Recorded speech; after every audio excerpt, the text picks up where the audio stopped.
We bring you this special radio television broadcast in order to give you the very latest information on an amazing phenomenon.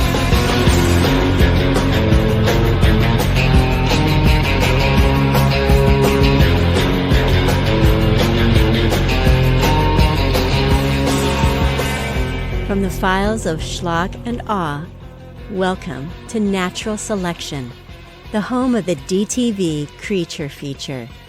Here are your hosts, Matty Budrewicz and Dave Wain.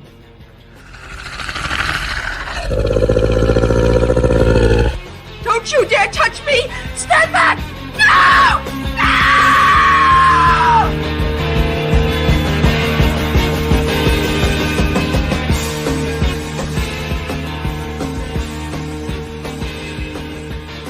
Hello and welcome to episode 2 of Natural Selection, the podcast from myself, Dave Wain, and my good friend Matty Budrewicz. Hello. Can you guys hear me? Sounds like you're really phoning this in, and I really do apologise for taking your joke, but it was too good. Yeah, this episode 2, and I'm already phoning it in. Quite literally and figuratively as well, because this is how short my attention span is. So, just a quick recap. Episode 1 was, of course, spiders, Octopus, and Crocodile, that triumvirate, that impeccable, legendary triumvirate from New Image, their first creature film. So we thought we'd really, mix it up a little bit for episode 2, didn't we? Yeah, we did have other things that we were going to do, but we're still very much in that New Image mindset. And I think that what better way to wrap up discussion about spiders, octopus and crocodile than by focusing on their, equally as good sequels. They're wild and wacky movies, and more importantly, they sort of encapsulate the ethos of a studio like New Image. A company that are less maybe concerned about the artistic side of filmmaking, although credit to one of their executives, Boaz Davidson, who by all accounts is very much a creative kind of guy and is very in love with the craft of making movies.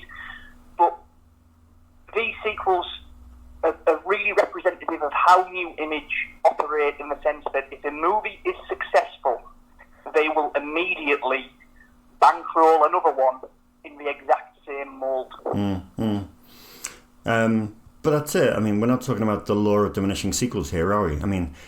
The standard here is pretty high. We're going to start off with Spiders 2 in a second, and Fangoria did say that this is primarily for hardcore cinemasochists, which is, rather unfairly, I want to say, because as we'll go on to discuss, the Spiders 2 is a very good movie in and of itself. Very different to the first film, but I don't think... you made an interesting point earlier in the week when we were talking about this, where you said the sort of reviews that are fired of these kind of movies are they're just disgusting. It's like, I don't know whether it's a certain sense of snobbery or whether, people think that they're kind of better than these, but I just do not understand why people are so scathing about them, when at the very least acknowledge that they're very, very professionally made. These aren't some sort of ramshackle like the kind of crap that's lurking at the bottom of Amazon Prime, where some lunatic's just shot it with his mobile phone and has just stuck it on Prime, and they're promoting it all over Twitter with that hashtag support indie horror thing. These are quality, moderately well budgeted movies. With Spiders and Octopus in particular, I've been kind of snoopy about them. I think it's the sort of degree where, if you look at these in 2001, and then you somehow look into the future and go over to 2019 and switch on Sci-Fi Channel and see what they're churning out now, I think you'd appreciate them a lot more in 2001 than people did. Absolutely. Because considering where we've come with sort of very generic shark variants and all that kind of thing, these at the time, they really did deserve more praise. So let's begin with Spiders 2. Trapped. Welcome aboard my ship. You two are very lucky. Not just that we found you, we actually have a real doctor on board. You told me. For his own good. No, it isn't. Surrounded by spiders. Shit, Alex.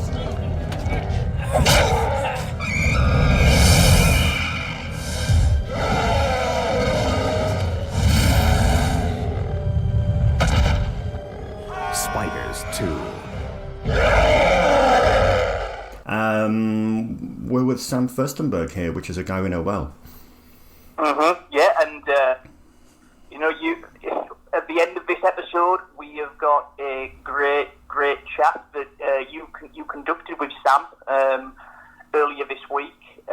Please stick around and listen to that because it's excellent, and more than anything, as well as going into a bit of detail of Spiders 2, he goes into a lot of detail about how New Image as a company operates. So if you guys are interested in sort of the behind-the-scenes shenanigans of direct-to-video filmmaking, you've got to listen to that.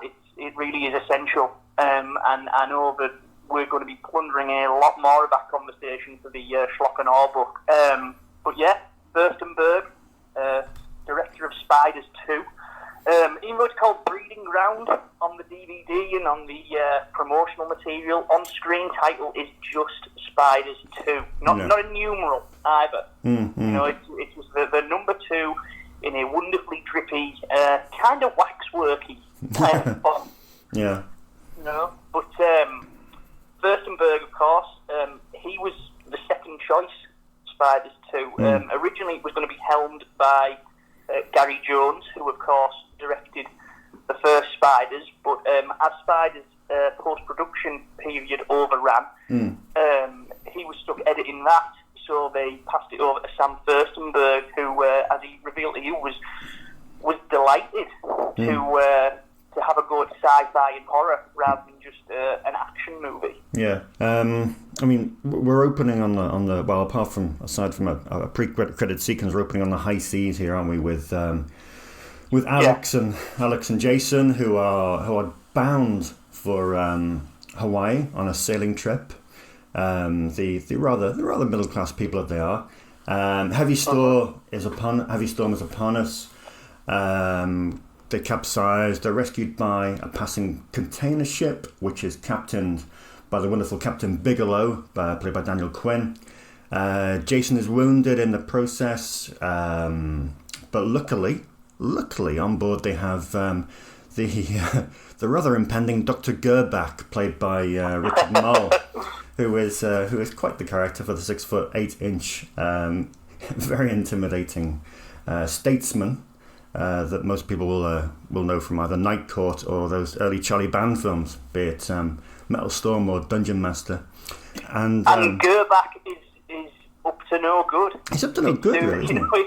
It's soon, I think, within half a second of meeting him, it's pretty obvious that this guy is a mad scientist.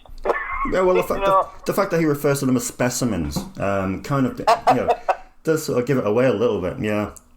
Yeah, of course, and he's sauntering around in a lab coat with that great sort of Orson Welles looking beard. Oh yeah. The later stages of Orson Welles. It's a real salt and pepper deal going on there, and it's deeply unsettling. And there's a lot of mentions to a strange organisation called the Company. Yeah. There's a lot of talk of the Company and how there's a lot of money in what's going on this ship, and then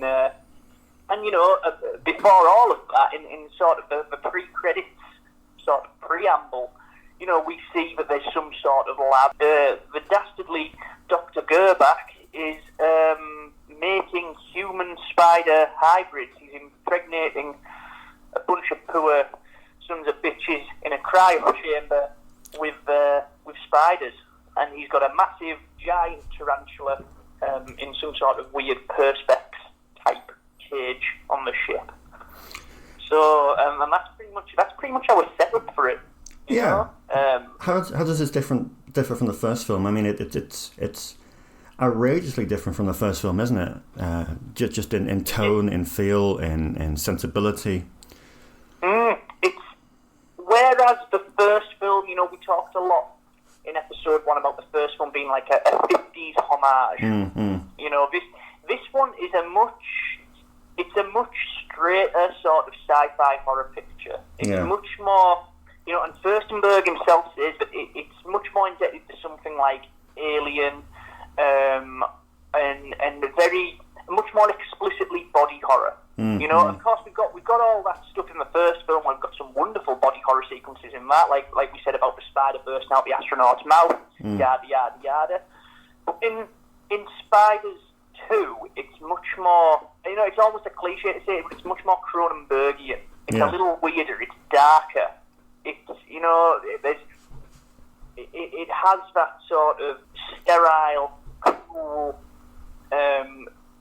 weirdly, sometimes kind of sexual tone to it as well. There's all these great sequences where whenever Gerbach is injecting his specimens, these poor buggers in their cryo chambers, whenever he's like pumping them full of full of what, the spider hormone or whatever the hell it is, or whenever he's like watching someone get eaten by his giant spider, he's got this look of orgasmic ecstasy. Oh yeah, going on. It is salacious. But yeah, it's a much, in general, it's a much darker movie than the first one. It's still not without a sense of fun. It's still a very fun movie, and it is. I think a lot of that rests upon the script, which again, like the first film, is written by our man Stephen Brooks, who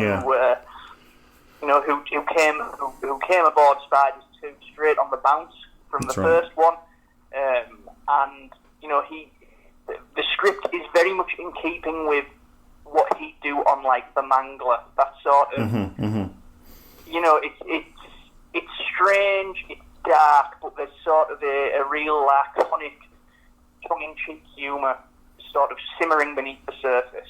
Yeah, I mean, the isolation to it is the key for me. Just that being on that container ship, you can't get off. No one can get on. The radio is in inverted commas, down.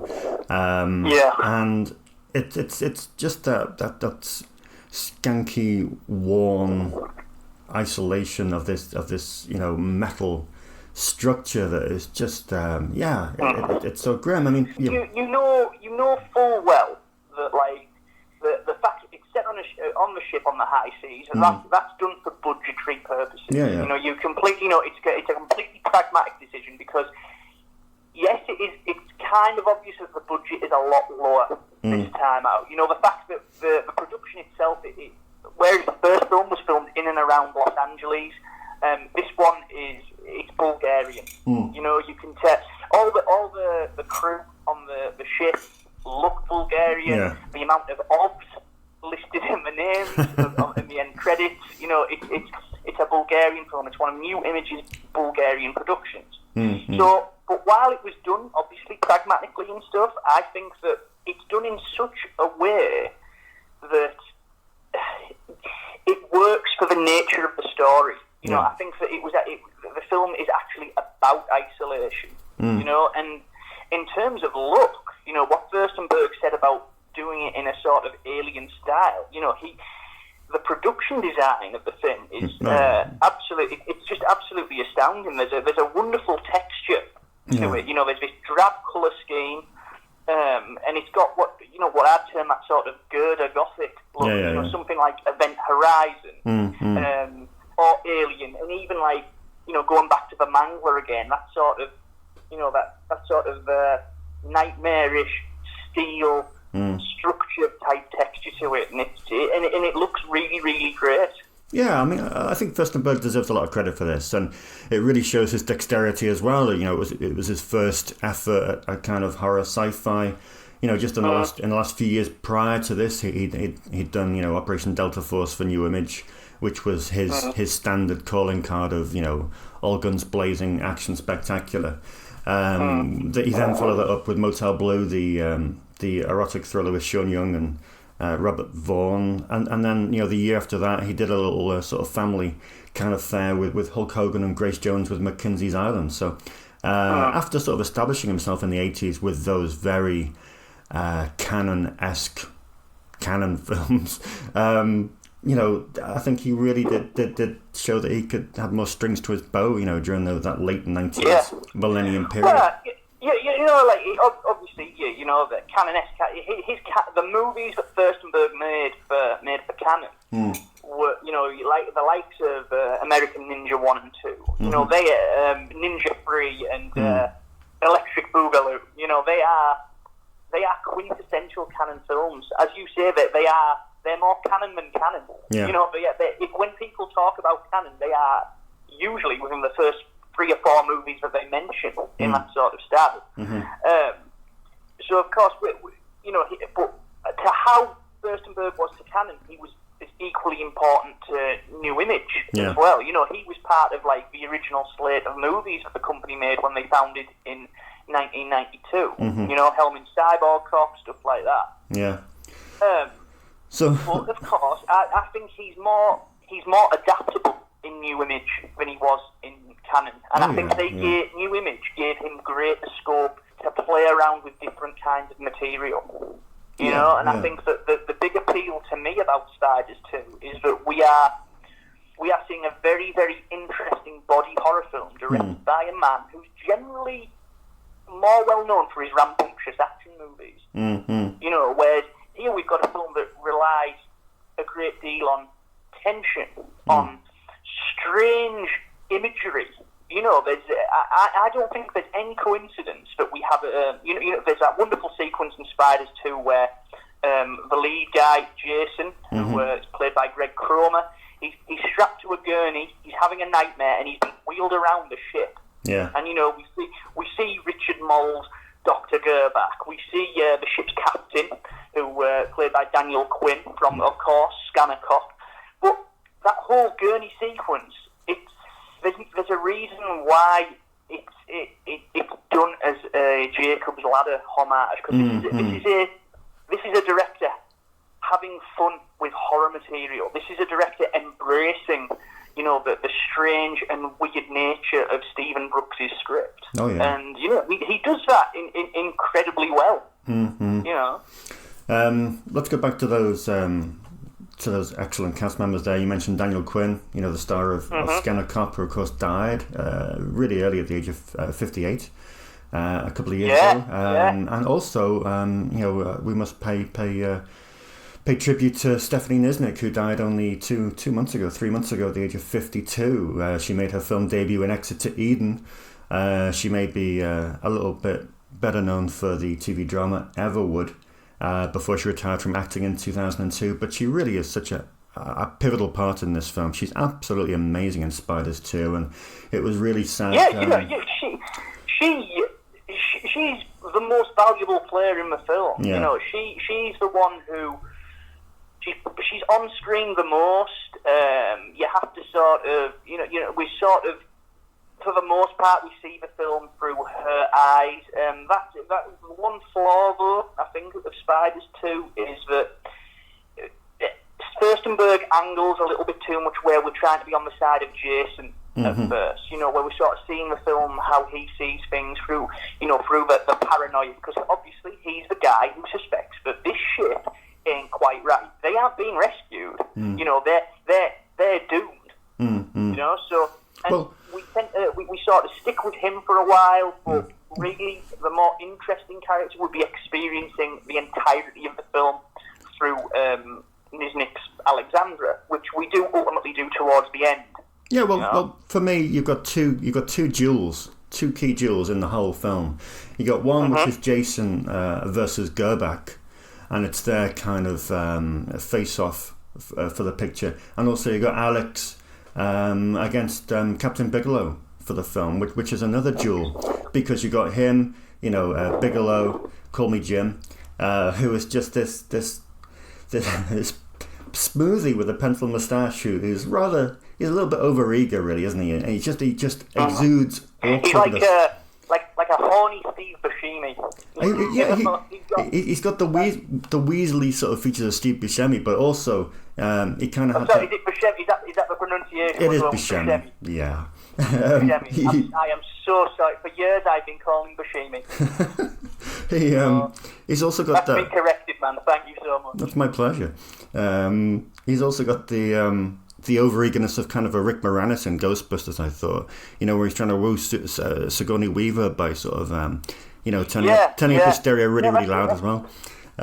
He just a real cheeseball awkwardness, and I think that those two duels, Alex against Bigelow and Jason versus Gerback, is two very separate themes which are going on at the same time, but of course they do ultimately cross paths as they would have to do. On the whole, sort of wrapping up this little segment, what's your final thoughts on Spiders 2? What do you think of it as an entire horror picture, as a creature feature?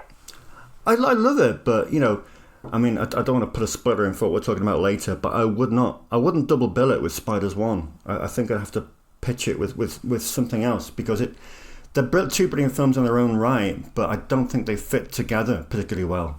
Because it's so totally different from the first film. As we said before, just so much darker, so much more claustrophobic. It's a great film. It's great, and I know there's a lot of knockers towards the CGI at the end, but to me, those spiders that infiltrate the final few sequences are more intimidating than the ones in the first film. That there's more of them, they're smaller, and they really do sort of make your skin crawl, as opposed to the comic book nature of the first film. My feelings towards it, on the whole, I think it's a great little movie. I think it's a real, again, like I find that in situations like this we end up breaking out the cliches, like what is a gem anymore? Who are we to say what a gem is? The words, everyone's got a gem these days, like the words become nothing. So I don't want to sort of insult Spiders 2 by calling it a gem, because that's how I feel that word's become now. Mm-hmm. But I think as a horror film, it's a real treat. As a work of low-key body horror that sort of descends into a bit of creature feature. Would I say silliness of the film? Kind of, because obviously, as you said about the CGI spiders, which again are rendered by Scott Coulter, they're not quite as convincing as the CGI in any of the other new image creature features. I think that the last 10 minutes of Spiders exhibits some of the worst CGI of new, and I can't even, to the point where I find it hard to even sort of put forward my usual argument of, well, bad CGI is just as charming as bad practical effects, because I think in Spiders 2 it is just kind of dodgy. Yeah.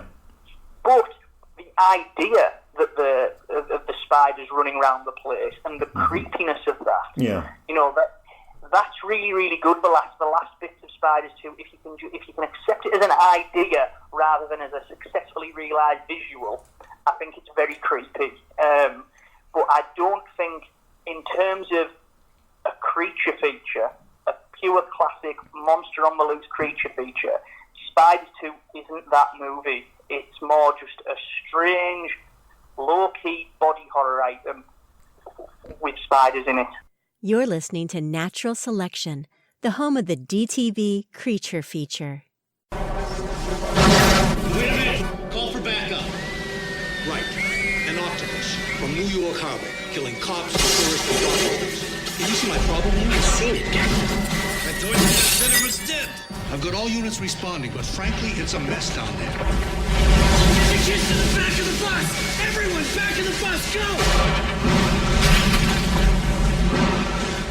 As my old partner used to say, that there was a fine line between being really stupid and really brave. Actually, well, no matter what side of the fence you're from, never have any regrets. Clip from Octopus 2 there, our second film that is up for discussion on episode 2 of Natural Selection. And Octopus 2 takes us to New York. I use that term loosely. And we're under the stewardship of the prolific Yossi Vine, who is one of our favourites, isn't he? Yes, we are big fans of Yossi Wine, or Yossi Vine, depending on how you want to say it. I'm going to go with Vine. I'm going to go with Vine, as in grapevine. Hey, man, you corrected me with the, what is it, Buscemi? Buscemi.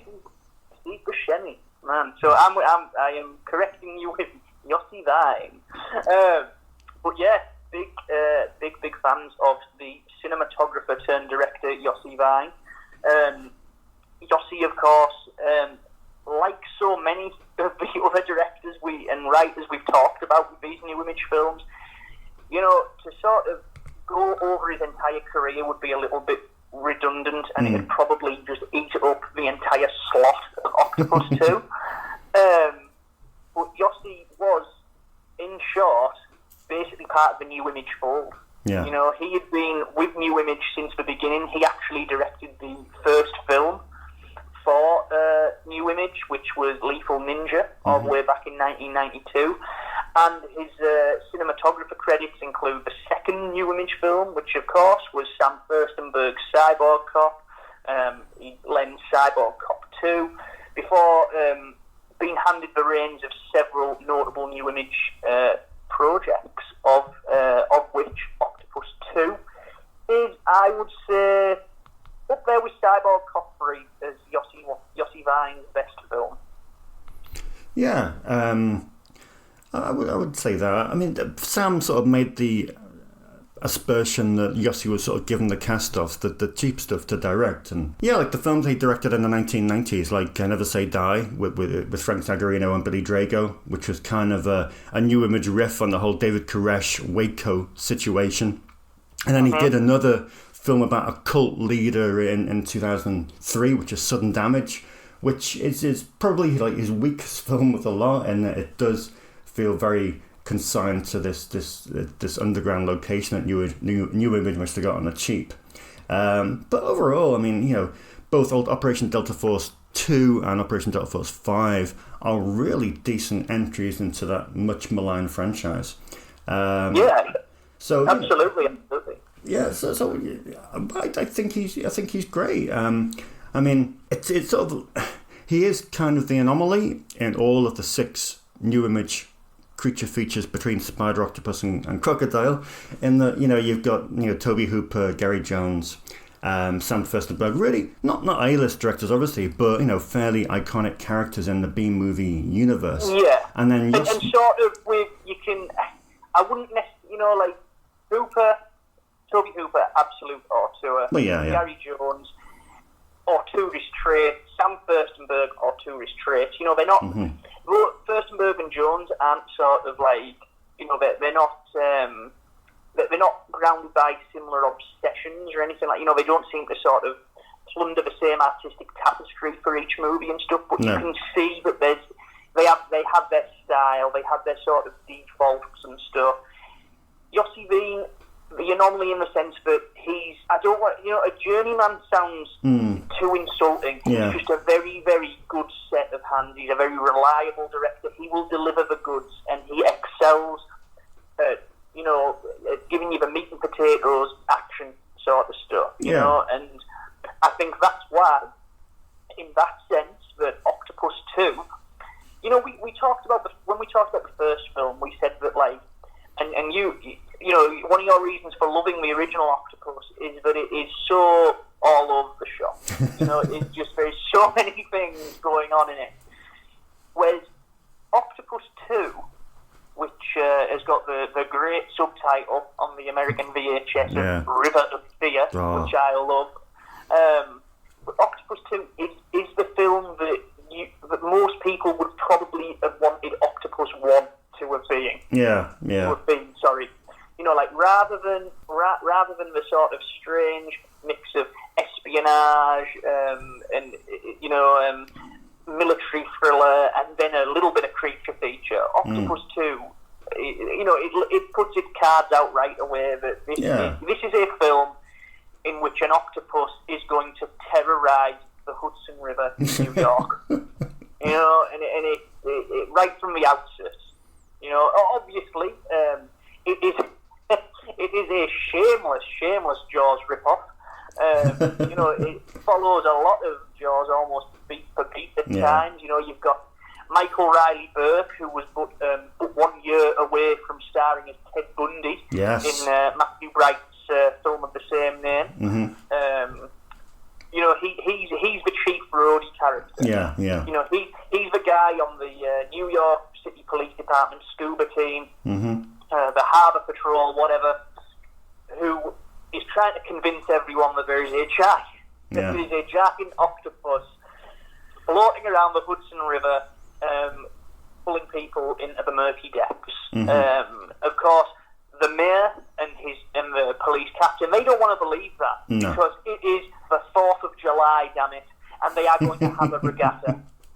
You know, there is a regatta going on. It is going to bring money to the city, and they can't have Michael Riley Burke causing this much of a panic about some 8-tentacled terror. No. You know, utterly shameless.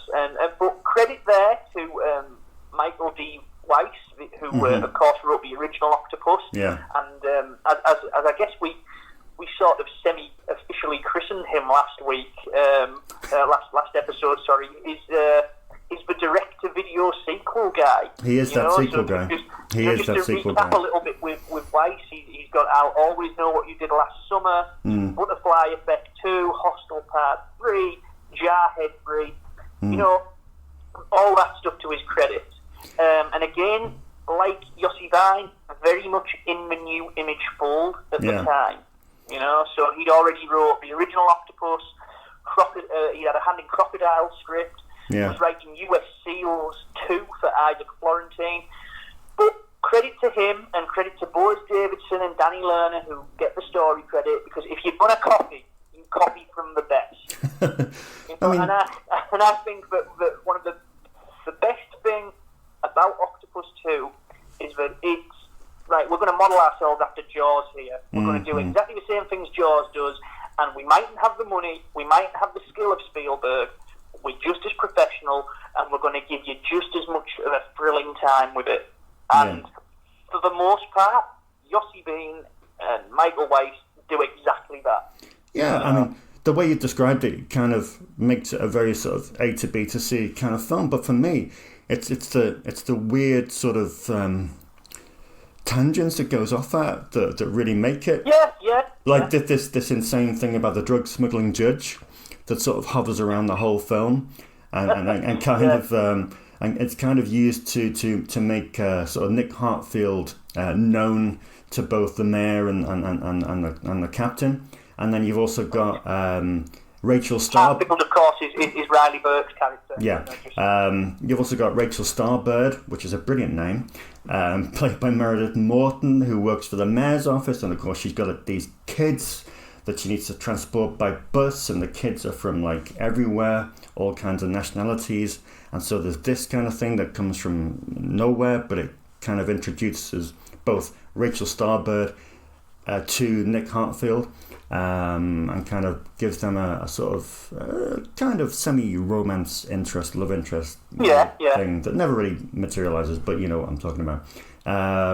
But yeah, that's kind of a weird thing. Then you've got the sort of the new partner Tony, played by John Thaddeus as well, and then you got the homeless guy who's the guy that really does sort of blow up the whole thing. What he says, kind of says. The homeless guy, of course, is played by Clement Blake, who played a homeless man in I think over a dozen things. That's kind of his calling card. He from Curb Your Enthusiasm to Mouse Hunt, he was always the homeless guy, and he plays it to a T because that's his thing.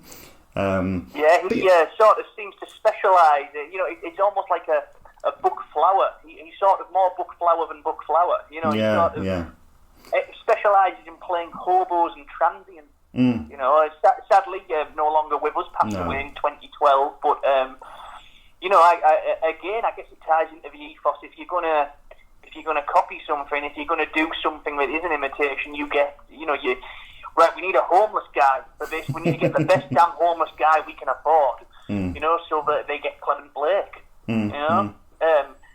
In what you said about his character, though, you know, and I think on the subject of the tangents that Octopus 2 goes off on, I think that the homeless angle is probably my favourite. You know, it's got that a touch of chud to it. You know, where you've got this homeless community sort of dwelling in the city. Oh yeah. I wish they do more. I wish they did more with that. But just that little sort of that little pocket where we see them all under there. I think it's a real interesting kind of offbeat little touch. You know, and it sort of plays against the more. I don't want to say cliched because I think cliche always. Cliche gives the impression that you know, when something's cliched, the impression is that it's done unknowingly. That's how I always think about it. That they've done it and they haven't realised they're doing it. Yeah. I think Yossi Vine as a director and Michael Weiss as a scripter are a lot more in tune to knowing what a cliche is, and I don't think they use cliche so much as they use like archetypes and sort of frameworks and stuff, you know, which is why they have that sort of Jaws sort of model to the script, because they know that's going to work, so let's really angle into that. And you know, and one of the interesting touches in that, probably the only comment I actually agree with on IMDb about Octopus 2 is some reviewer called it, you know, like NYPD Blue with an octopus, you know, and I think that it's, you know, the whole procedural aspect is really, really cool, and I think that the way that Weiss and Veen use the whole veteran partner sort of thing, leaving the department because he's put in for a transfer from the Harbour Department to get a desk job. I like that little aspect of it, and that's like probably one of the most well-rounded subplots, you know, like Michael Riley Burke's partner, who is played by Frederick Lean, who does have decent form in the When Animals Attack department, because I don't know if you've seen it, but what's he called, John Lafayette, I think his film Man's Best Friend, the killer dog shocker with Lance Henriksen. Yeah, like Frederick Lean, he gets probably the most memorable death in that. He gets his he gets his face blasted by acidic dog piss by the killer dog. So yeah, that's just a little creature feature kind of touch just to put in there. But but that whole sort of veteran partner angle is it's good fun. You know, I think on the whole, none of the characters in Octopus 2 are especially deep, but within the context of what happens on screen, I like them, and I care enough about them to keep watching. Yeah, you know, I mean, we can. I mean, we didn't, but you know, you could shrug Weiss off lazily as kind of that sequel guy. But you know, there's some great lines in there. You know. Oh, we've got the wrong guy. Hell, we've got the wrong species, which is a brilliant line. And then you know, you don't need a mayor, you need Jacques Cousteau, which is kind of a lot of the kind of small, witty lines that are missing somewhat from some of these films. Real, unlike the first Octopus, which is, you know, like which. There is a, you know, we said we both really like it, you know, and it is a good film in and of itself. But like I said earlier, this is a more conventional creature feature that, you know, so it does have more cheesy lines. It does have a more good time vibe to it. It does have you know, it's got a greater emphasis on action. You know, like just as you think they're running out of steam with the whole octopus bit, you know, the octopus gets destroyed, and it's like, well, wait a minute, we've still got 15 minutes of runtime left. What the hell are we going to do? Suddenly, they have, you know, they have the whole disaster movie element kicking into it, which is, you know, we've got the school bus trapped in a tunnel that's flooding that the octopus has caused. Yeah. You know, and of course, it is, you know, just an excuse for New Image to sort of plunder the stock footage vault. I believe, according to IMDb, you know, they managed to acquire some stock footage from the Sylvester Stallone film Daylight. Yeah. And you know, that fits into direct-to-video practice at the time. You know, Octopus 2 is from that wonderful millennial era of direct-to-video filmmaking where before the Directors Guild got involved, you could go to a studio and you could plunder their library for stock footage to sort of boost your own production values for your own films. You know, probably the most famous exponents of that would be someone like Jim Wynorski, who made a whole raft of wonderful little action and disaster movies that were, sewn together from footage from bigger budgeted productions. Yeah, well, that fits in nicely to the chat we had with Carrie Coughlin earlier this week, who, of course, I think she worked with New Image for about 3 years. She edited Octopus 2 and I think 7 other features, mainly for Yossi. And she told us this week that, prior to working at New Image, she hadn't really edited much action, but Danny Lerner, in reference to the stock footage, would say, just shrug his shoulders and say, well, Men in Black are Men in Black, which kind of meant that you were free to mix and match explosions or whatever from the library of films that they owned. Danny would tell her that which various films to look through and pull shots from that they could use. And so she said it got to the point where that she would build a story out of the many Shark Attack films, and Danny would literally write a story to shoot around it, which is just insane. But on Yossi himself, she said that he had a great eye for action and coverage and was just really good at choreographing action sequences. On Octopus 2, for example, they had a mocked-up tentacle with a stick on the end that someone off camera would wave in front of the lens, which is just it's just brilliantly cute. She goes on to say sorry. That tentacle effect. Sorry, Jeff. That tentacle effect is really good. That whole.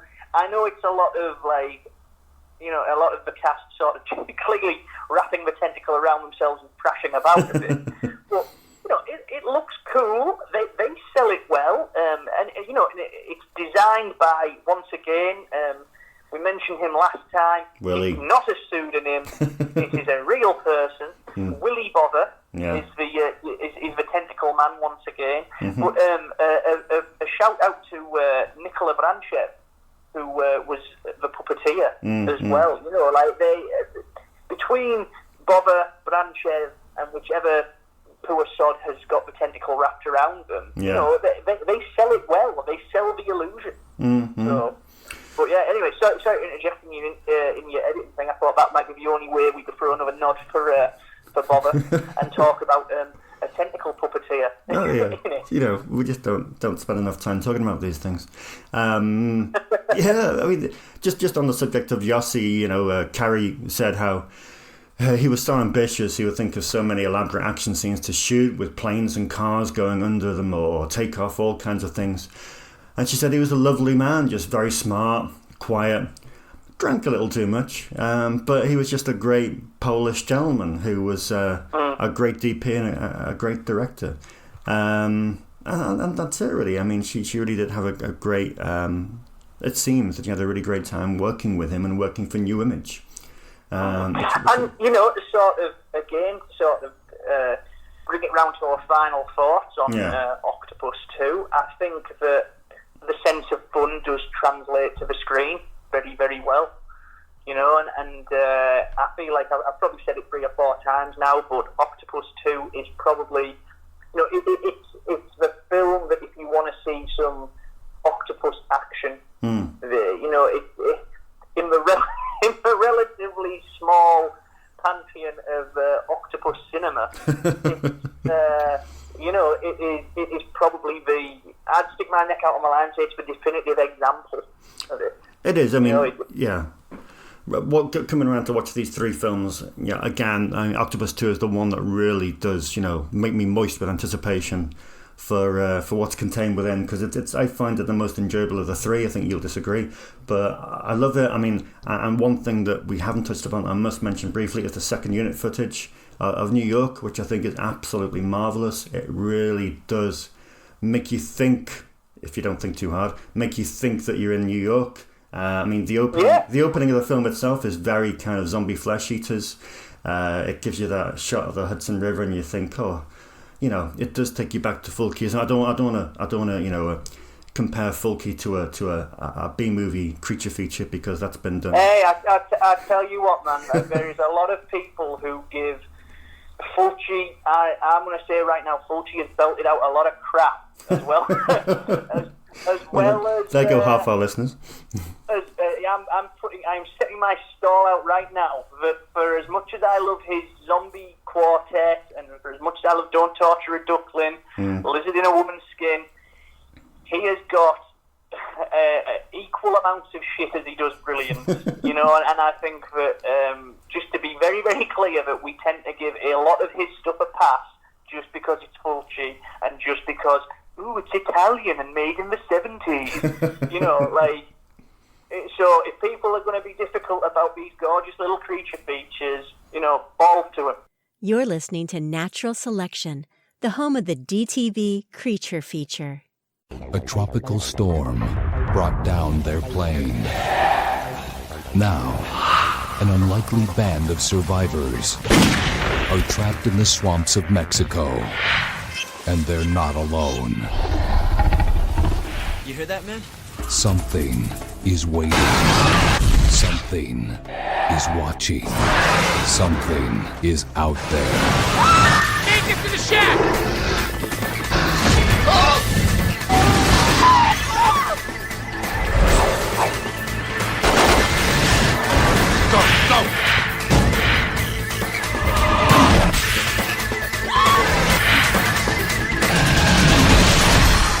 Crocodile 2, Death Swamp. Fresh from the multi-toothed jaws of the crocodile there, we're onto Gary Jones's Crocodile 2, Death Swamp. Or should it be Death Roll? I'm more of a roll guy. I don't know about you. I definitely, purely because of the fact that we actually see the eponymous Death Roll, I just think Death Roll is the better title. Obviously, that's kind of a redundant argument, really, because the whole damn thing's set in a swamp, so it could be Death Swamp as well.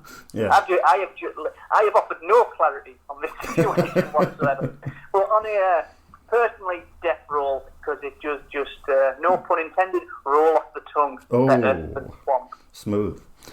Yeah, no, I'd go for that. So, I mean, there's a lot of comparisons here with Toby's film, isn't there? I mean, we got Jace and Adam writing the script. And yes. And we have a crocodile, so, you know, it's basically, you know, a sequel. But again, you know, like all the new Image films, we're in completely different territory to the first film, with whole new characters, whole new scenario, and a whole new setup. But you like this a great deal, don't you? You're a big fan. You know what? I think I've just got some sort of kink for crocodile movies. I'd never really thought about it till we started doing this whole podcast, or when we started writing the notes for 88 Films' Anaconda box set. I sort of realised that the films I gravitated towards most of the creature feature continuum are the ones that tend to involve crocodiles and alligators. They're just my bag, baby. I don't know why, they just are. But yeah, I like Crocodile 2 a great deal. I think in no uncertain terms, you know, I like the first film. I'm acutely aware of its flaws, but I think on the whole, I think it's an excellent little movie. You know, you've got a returning returning to the new Image creature feature called Gary Jones. I'm not sure why Toby Hooper opted to direct it. I can only presume he was off developing Toolbox Murders, or I think maybe at the time he was working on the pilot episode of Taken, Steven Spielberg. So Gary Jones stepped in to direct, fresh after cutting together the first Spiders. And you know, he makes a bloody good fist of it. You know, I think that you can tell that he's really quite enamoured with the material. You know, he developed it as a mix of Southern Comfort and The Getaway, which just so happens to feature a big bloody crocodile. And you know, he rises to Jace Anderson and Adam Girash's script. You know, it's a really cool idea. It's got that, you know, Anderson and Girash, this was written by them while they were on the precipice of becoming sort of horror names. You know, it was really, for me, it was really like Toolbox Murders and Mortuary, that they, of course, wrote for Toby Hooper, and Mother of Tears, which they wrote for Dario Argento before they went on to do their own projects like Autopsy, the Night of the Demons remake, Fertile Ground. It was just as they were starting to become well known for their work with Hooper, well known for their work with Argento. And, Girash, he himself is, he's of course a Helmer now. Him and Anderson, him and James Anderson are husband and wife, and they're part of that Tales of Halloween LA horror crowd, with like Mike Mendez and people like that. Crocodile 2, it isn't the best script they've ever written, but it's a good example of their style and energy. It's got a real attitude to it and a swagger to it that's very typical of them, this sort of punky type vibe and energy. They did the other film that New Image were doing in India at the time, didn't they? Which was Air Panic, which was for Bob. Around about the same time as Crocodile 2, they had the scripts for Panic and Derailed, the Jean-Claude Van Damme movie that was directed by Bob Mizurowski, who of course I guess kick-started New Image's interesting creature features in 1999 when he directed Shark Attack, which, as we said on our first episode, that's sort of like friggin' gangbusters for the company. Crocodile 2, it's got Anderson and Girash's fingerprints all over it, and I think that Gary Jones really, really takes to that material well. You can tell that he's having a hell of a time doing a kind of From Dusk Till Dawn of creature features. It's I mean, I may be a little bit off by saying this, but for me it's the Octopus 1 of this second wave. In that for that first half hour, you are a little bit not befuddled or bemused, but you're a little bit. You have a raised eyebrow at the fact that 1 second you're in the Arizona Millennium Bank, then you're in Orange County Airport, and then suddenly we're in Acapulco as well. You're kind of thinking, well, how do these three locations? How are they going to marry up, and where are we going? Compared to Octopus 2, where you have an octopus within the first couple of shots, or Spiders 2, where you have a spider in the first couple of shots. We are left here, waiting with rabid anticipation for that first set of jaws to come clamping down upon some poor bastard's leg. I mean, to me, it does kind of have that patience testing thing. But I think that's for me that's fine. Here's the thing, right? With a From Dusk Till Dawn type narrative, with the whole thing where it starts off as one movie and then there's boom, an abrupt change, right? With From Dusk Till Dawn, it's successful because unless you've seen a trailer or seen the poster, you would have no clue that film is about vampires until the vampires show up. Right? It's a crime film. It's a Tarantino crime film until the vampires show up. Now, with something like Crocodile 2, Death Roll, they would have got away with it if the film was called just purely Death Roll or Death Swamp. Now, apparently, according to Gary Jones, Death Swamp is actually his preferred title for the film, just a simple Death Swamp. Right, okay. Now, so the problem with doing the From Dusk Till Dawn thing with Crocodile 2 is people who are watching it are waiting for the crocodile. In that sense, the fact that it takes a good half hour before the crocodile shows up. I can see why you or other people might think, this is a bit patience testing. This isn't the film that's advertised on the DVD cover. Because, the actual setup to the film, it's a bunch of bank robbers who end up hijacking an aeroplane during a storm. Does that sound... It crashes into the swamp and they're trying to get their loot back. Does that sound familiar in any way? Does it sound familiar? Yeah. I'm thinking William Wesley's Scarecrows. Oh my God! You know what? Wow! Yeah. They're even going to Mexico, shit, That is like, that is so. Now you've said it, that is so obvious, man. It's weird, isn't it? Just completely I hadn't even made that parallel. Like, that is just, yeah. That's all right. It's the setup for scarecrows. I can't take credit. I read it somewhere, so I'm not that intelligent. But yeah, man, I read it and I thought, was just like, wow. I was all set to demand that we start recording this segment again, so I wasn't caught as unaware. But seeing as though you pilfered the idea from someone else, no, whatever. Yeah. But that's a great. That is a great. That's a great parallel to make. That it is. It's the setup for scarecrows. It's a bank robbery, a hijack, a crash landing in a desolate location. But obviously, unlike scarecrows, which veers off into the supernatural and strange and all that stuff, we end up in the middle of a Acapulco swamp, and it is just we go into classic animal attack territory from that point. Yeah. We've got a real cosmopolitan cast of people in this, haven't we? I mean, Mia, who is potentially the one likable character in the film, played by Heidi Lenhart. I mean, funnily enough, she has a weird background with our Schlock and Awe work, and the fact that her father-in-law is Haim Saban, the CEO of Saban Entertainment, who, of course, bankrolled so many classic 90s DTV films like Blindfold, Accident Obsession, and Virtual Seduction.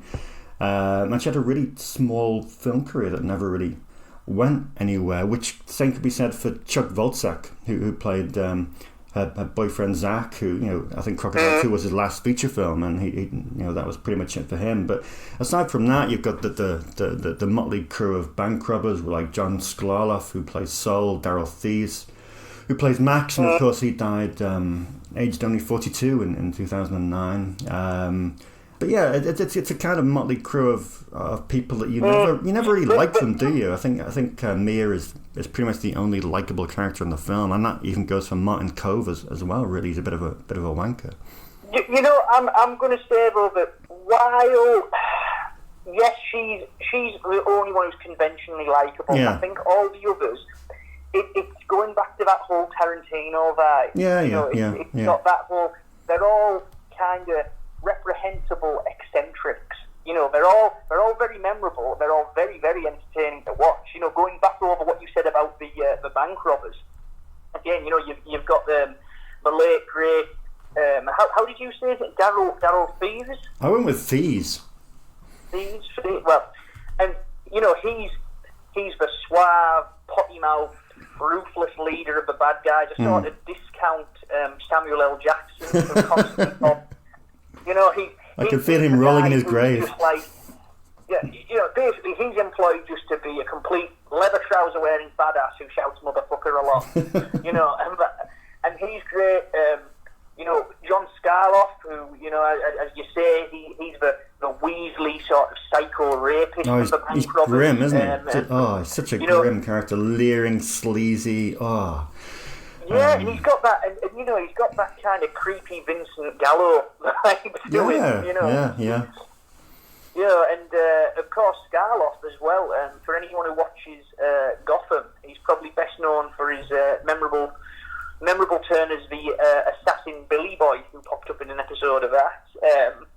You've got the Cockney nutcase Pete, who swiftly dispatched, played by Billy Rick. I seriously doubt he's ever been to London in his life. There's a serious case of Dick Van Dyke to how he pronounces things. Yeah.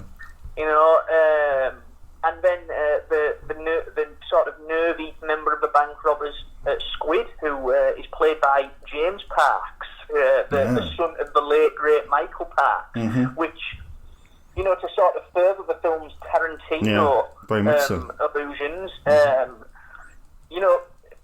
James Parks, he'd go on to become something of a Quentin Tarantino regular.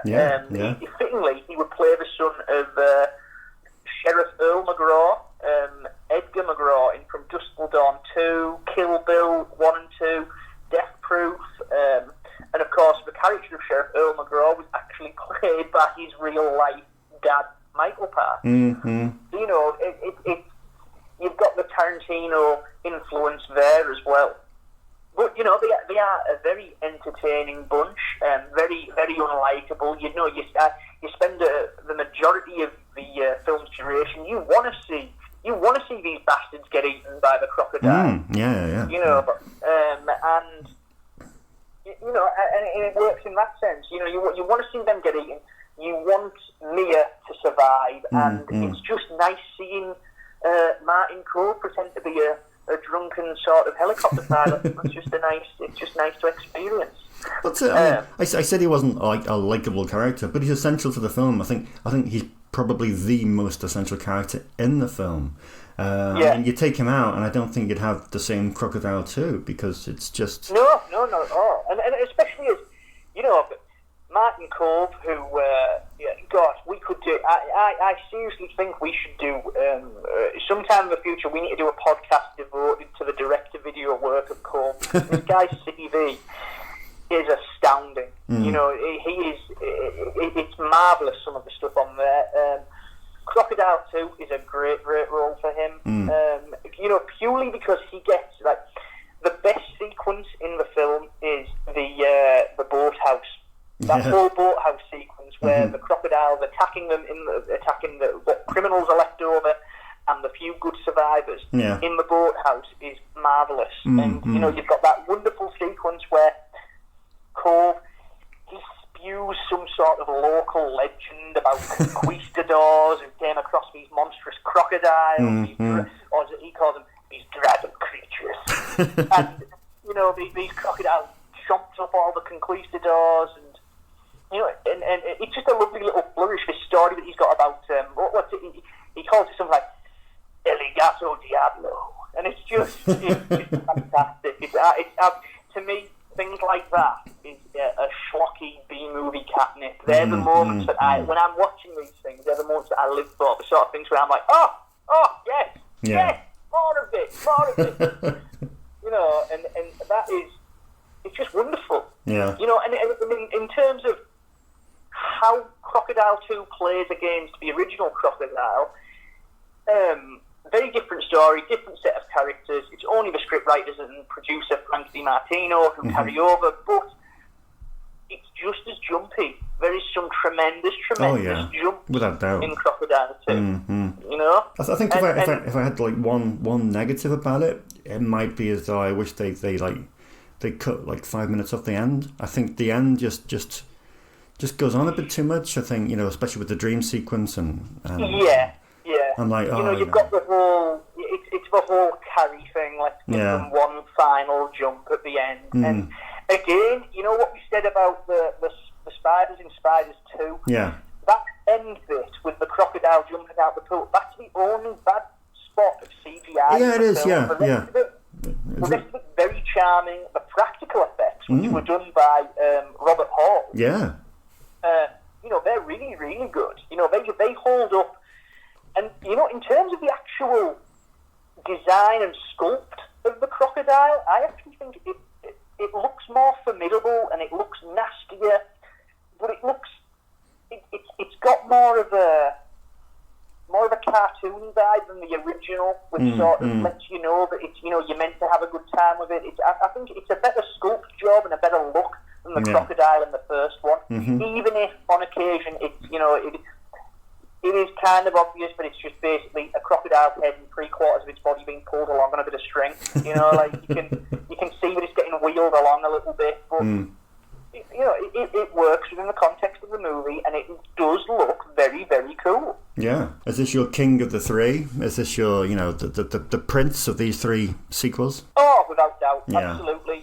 And it's not just because I'm some sort of weird crocodile fetishist. I just think it's, you know, I think it's the most fun movie of them. I know Octopus 2 we said is, you know, that is a film built around fun and spectacle and all that, but I like I have a real soft spot for sub-Tarantino imitations. You know, I really enjoy that bracket of direct-to-video filmmaking that sort of followed in the wake of Pulp Fiction, in the wake from Dusk Till Dawn, where, you know, direct-to-video screenwriters were sort of paid by the F word, and they just thought that they could do films that were like Tarantino-esque just by making their lead characters swear a lot and wave guns around and stuff. And I've got a real soft spot for those kind of movies. So the fact that Crocodile 2, on one hand, is a shameless Tarantino takeoff, and also a really cool creature feature involving a frigging crocodile. Like, I think my natural predilection is to be all over this movie, you know, and it just so happens that it's very, very well done, because credit to Gary Jones, he has a tremendous amount of fun with the material. He really angles into the vibe of it, and he keeps things moving. You know, going back to what I said last episode about that wonderful Joe Bob Briggs quote, where the movie moves. Yeah. Crocodile 2 moves. It is just like hell for leather. Okay, well, we're done for episode 2. So everyone should really, really stay tuned for this great chat with Sam Firstenberg. But as far as we're concerned, we'll see you next time. As always, if you want to follow us on Twitter, you can find me at the Dave Wain, and with you, sir, at Matty Budrewicz. Excellent. So we'll see you next time. Yeah, see you later. Thanks for listening. Don't forget to check out the Schlock and Awe page on Instagram, while you're welcome to stalk Matty and Dave on Twitter. See you next time on Natural Selection. As promised, here's our chat with Sam Firstenberg, and we began by asking him about American Samurai. Actually, American Samurai was made for what I call the second canon. It was not made for the same company. It's not really the same canon company. Right. What happened at the end, as you mentioned, at the end of the 80s, Menachem Golan and Yoram Globus, they had a split. They had a problem. Canon had a problem. Canon was in bankruptcy. Yeah. And prior before this, Paretti came as a partner into Canon.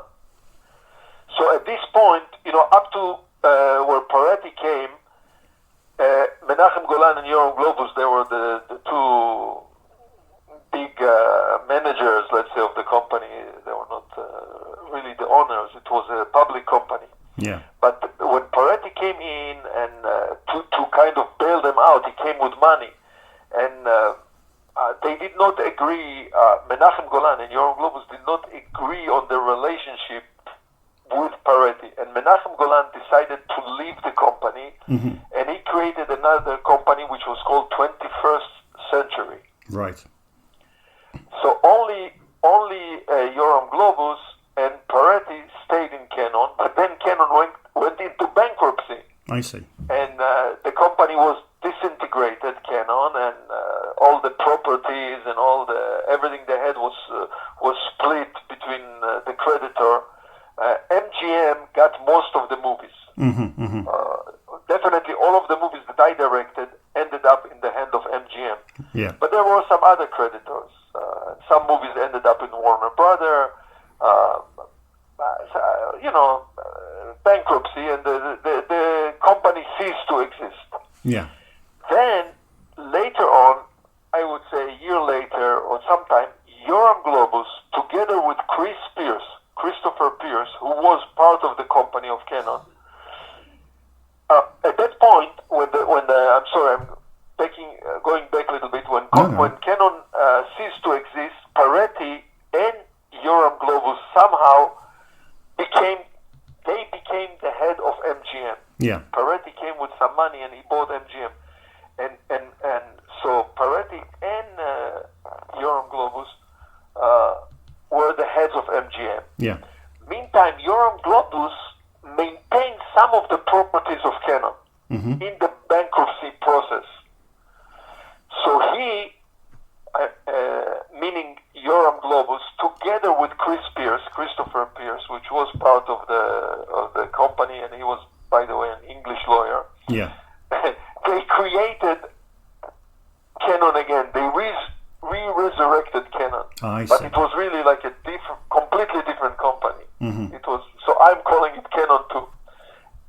And it was Canon. And they had a very small operation in an office in Los Angeles, and they called me.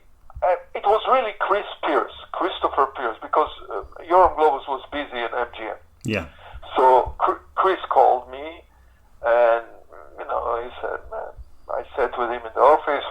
I knew him very well. He produced all the movies that I directed for Canon.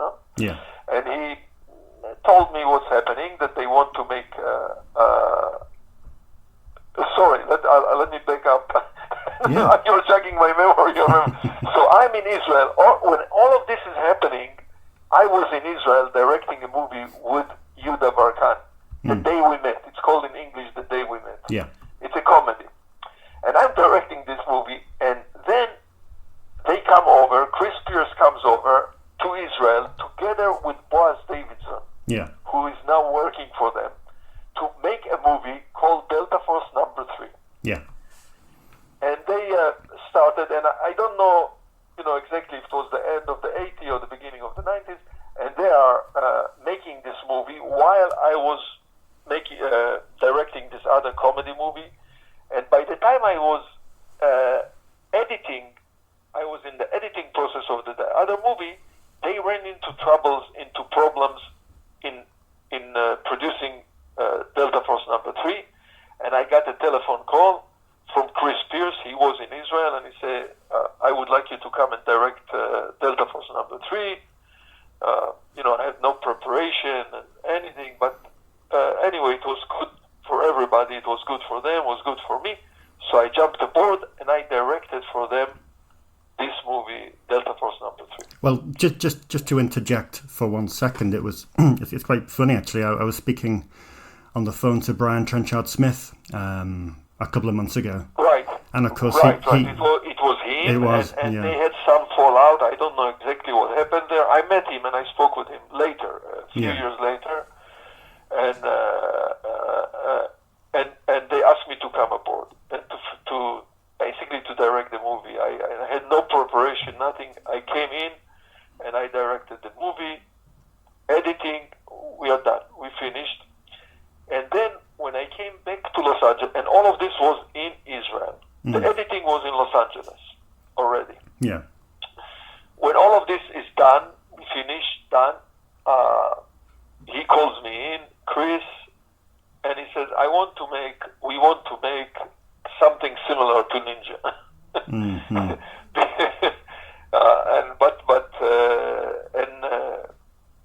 We have, and I want to employ David Bradley to do something with David Bradley. I did not meet David Bradley yet by then, but he made with Canon, American Ninja number 4, yes. number 4, number 5, something like this. Number 3, number 4 and number 5, I think. So, and we want to make a movie with him, similar, like in the same nature of the ninja martial art ninja movies. And I was, he introduced me to David Bradley. I met with David Bradley, and the idea was to make this movie American Samurai. Yeah. So, back to your question, did I know it would be my last movies with the Canon? I did not know, and we are talking now about the second Canon. Yeah. I didn't know it because the second Canon, the only 2 movies they produced was Delta Force Number 3 and American Samurai. I see. And once we finished with this, with David Bradley and Mark Dacascos, this little company, which was Canon number 2, also disintegrated and ceased to operate. So it was the only 2 movies they made. So naturally, this was the last movie I made for Canon because it was the last movie that Canon made, period. Ah, I see. Right. But soon after that, you found yourself with a whole different team of producers. Because, of course, you went into directing Cyborg Cop. So how did you get to know Avi, Trevor, and the 2 Dannys? Okay, to that. So, since we just spoke about Canon number 3, then now we are jumping to new image, which is actually Canon number 3. Right. we finish with Canon number 2, we go to Canon number 3. Danny Dimbrot was part of Canon. Right. The original Canon. Menachem Golan, Yoram Globus, and Danny Dimbrot. I knew them before Canon in Israel when they had a company which was called Noah Film in the 70s. Yeah. I worked for them as an assistant director. Mm-hmm. And then I directed for Canon, so I knew so I knew Danny Dimbrot very well. Yeah. Now, on top of it, when we made American Ninja number 2 for Canon, for Menachem Golan and Yoram Globus, they sent us to South Africa. Right. Because by then, Avi Lerner was already in South Africa. He's also an Israeli, and he was in Africa, and he owned chain of theaters. Yeah. His company was called New Metro, Right. NU Metro, and it was a chain of theaters that he was operating together with Trevor Shaw, and this was at some point the biggest theater chain in South Africa. Yeah. The two of them had recruited Danny Dimbord to come and help them in distribution, in buying movies, whatever it takes to exhibit movies in theater. But Danny was still working for Canon. He was working with Avi only in the weekends. I see. Only Saturday and Sunday. The rest of the week he was the head of Canon in Israel. Right. He was running Canon in Israel. So I came to South Africa with the rest of the crew to make the movie American Ninja, which was financed by Avi Lerner and produced by his company for Canon. So they were commissioned to do it for Canon Film. So that's how I met Avi Lerner, his brother Danny Lerner, which was just beginning with the company, Trevor Shaw, and as I told you, Danny Dimbord I already knew for already 20 years by then. That's right. And so anyway, we did the movie. Now, when Canon disappeared, Canon ceased to exist. Yeah. New Metro, and the end of apartheid came to South Africa. You know, Mandela and then National Congress, the African National Congress, took over. I think that they were afraid of what the future of South Africa will be. I see. And they had a lot of property, a lot of... by the way, they produced few more movies for Canon. I was not involved. Alan Quatermain, another movie with Boaz Davidson. So they kept... So this deal between New Metro and Canon kept going. Yeah. It was an ongoing relationship until the end of Canon. So by then they gained some experience with producing movies, not only exhibiting and distributing, but also producing movies. Yeah. And they bought some equipment. By the end of it, they had filming equipment. I think they also have a little place, like a small location that they can call a studio. Yeah. And when they were uncertain about the future of their distribution company, they decided to switch totally to production only and to move to Hollywood. I see. And to sell the entire theater chain. And they did. They sold the theater chain for a lot of money, I guess. For many millions. And they came over to Los Angeles, the three of them. Yeah. Avi Lerner, Trevor Shaw, and Danny Dimbord, they came over here, and they were looking for something, how to start producing. Yeah. Of course, their experience and knowledge was based on Canon. Whatever Canon did, they kind of imitated, because that's what they knew. Yeah. That's was their experience. And I met Danny Dimbord. It was right then. I met him in there was a film festival here in Los Angeles, the film market, the whatever it's called, AFI, American Film Market, AFM, American Film Market. And I met him there, and I knew him for many years. I said, listen, we are creating a new company, a film company, instead of the distribution, a production company, and we want to make our first movie. I want you to direct for me the first movie, direct for us the first movie that we are making. And we met a few times, and we met a couple of times talking about it, discussing it. Meanwhile, they produced one small movie, also something with the word ninja, something. Yeah. With Yossi Vine directed. Yeah, that's right. A small movie. Ninjas on roller skate. I don't remember the title. But we started to discuss and to negotiate this idea of producing a movie. Lethal Ninja. At the beginning, Danny Dimbord wanted it to be called Ninja Cyborg. Right. Cyborg Ninja, something like this. And I convinced him that this is a ridiculous title. And at some point, once we made a deal that I will be the director, he wanted me to help him to recruit David Bradley, because by then I already knew David Bradley from American Samurai. Sure. And so I did. I helped them to connect between Danny Dimbord and David Bradley. They made a deal that he will star in a movie, and meantime also Boaz Davidson moved into their company, and they called it a new name, New Image, N-U Image. Yeah. So it was based on New Metro. Ah, I see. New Metro, New Image, and that's it. We started to write a script with a South African writer. Yeah. And once there was a script, I went over there with David Bradley and a few other actors, and we made this movie.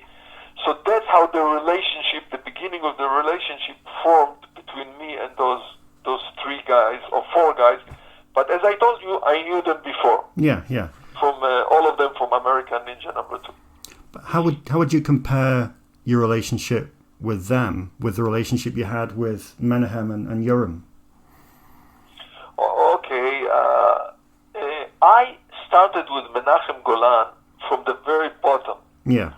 And I was assistant director to him and assistant director to other movies in his company. So I started from the bottom, very young. I was 23 when I met him, 22. So I started with them from the beginning. Yeah. And then, based on this knowledge, this acquaintance that we already knew each other, I continued and made for them, direct for them movies. Yeah, yeah. And now in the equation, let's say, call it of canon, was that Menachem Golan was the creative man. Yoram Globus was the money behind it. Ah. I had very little contact with Yoram Globus through the years, because he was the money man. Yeah. And he was busy with running the company. I was more involved with Chris Pierce, who was usually the head of production, the supervising producer.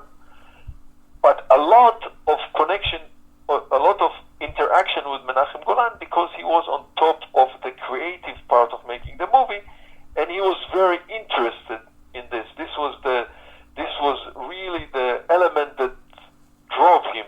This was his forte, was in creating the movie. So he was involved usually in the script stage and in the editing stage. He really did not bother me a lot during the production. Yeah. So this was the relationship. The base of the relationship was mainly creative, storytelling, a little bit money. Sometimes he would negotiate my salary, let's say. Yeah, yeah. Or sometimes he would scream at me that I'm over budget. But it was not his job, really. No. It was Chris Pierce and Yoram Globus. And so this was the relationship. In New Image, the New Image formula is based on money only. Yeah. Avi Lerner is a businessman. Trevor Shaw is a banker. Danny Dimbord is a distributor. Among the 3 of them, there was not a creative person, somebody who really was thinking about the story. So they basically hired Boaz Davidson to be the creative person in the company. So here comes the difference in the relationship between the difference in the type of relationship. With Canon, it was mainly based on the creative part of making movies. In a New Image, it was really based on budget, money, schedule. They did not care and never got involved in the creative part of movie making. And so, me being a director, creative person, I have more rapport, easier and easygoing and more understanding working with Menachem Golan, because we spoke the same language, the language of storytelling, making movies, and less of relationship and rapport with, let's say, Avi Lerner or Danny Dimbord, because they are not creative people. people. They are money people, and this is a subject that I have no interest in, and I'm not good at. So this is the difference. I would, if I can describe it, this was the difference. Yeah, that's interesting. So you filmed Cyborg Cop, and it does very well. I mean, back in the mid-90s, we were in the video store world that's long since departed, but there was obviously a demand for a sequel, and you obviously had a good working relationship with the four guys. So how did the sequel come about? You're credited as to having the story for that one as well. Yeah, so of course, in this type of companies, whatever, is it Canon or New Image, doesn't matter. The way of operation, you make a movie, it makes money, immediately you make sequel. American Ninja, more American Ninja. Cyborg Cop, more Cyborg Cop. Yeah. Because anyway, today Hollywood adapted it in a grand scale. Yeah. They just make sequels nowadays in Hollywood. So this was the way of operation for these companies. They made money in one movie. So immediately, we are in editing.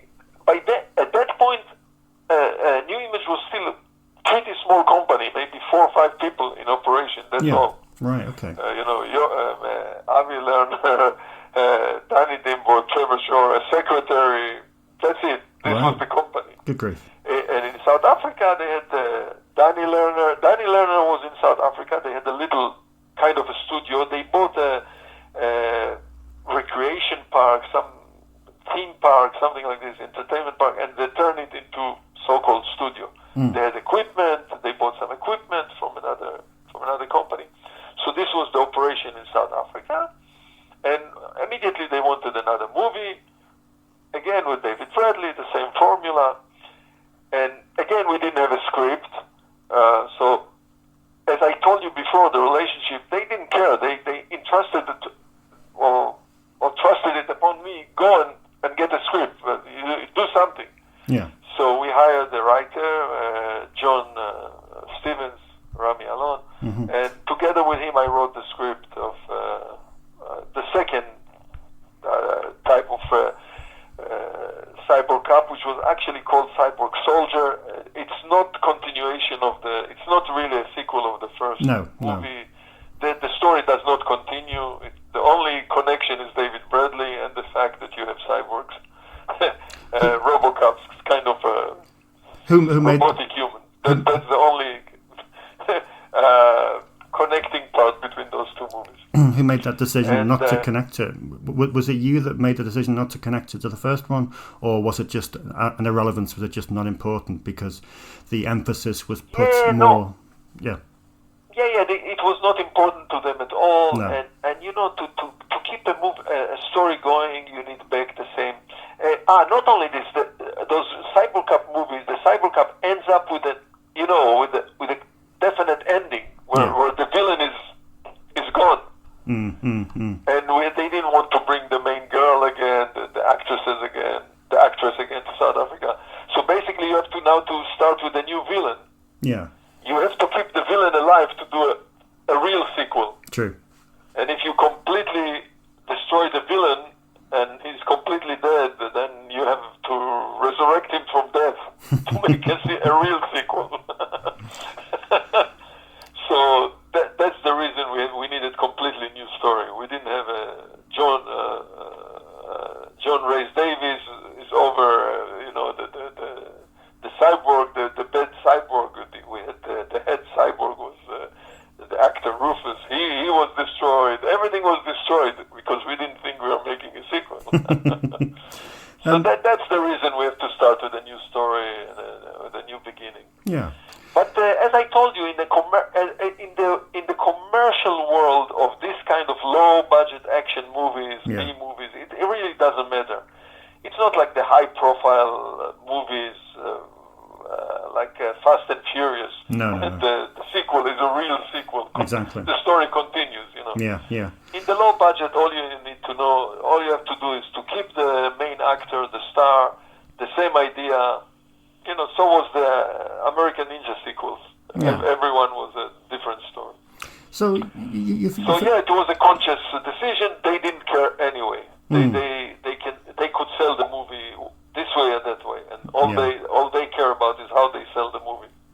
Yeah, you finished Cyborg Cop 2. I mean, so far in your career, you've pretty much done a film every single year. But there was a big gap between Cyborg Cop 2 and Operation Delta Force. Was there any reason behind this?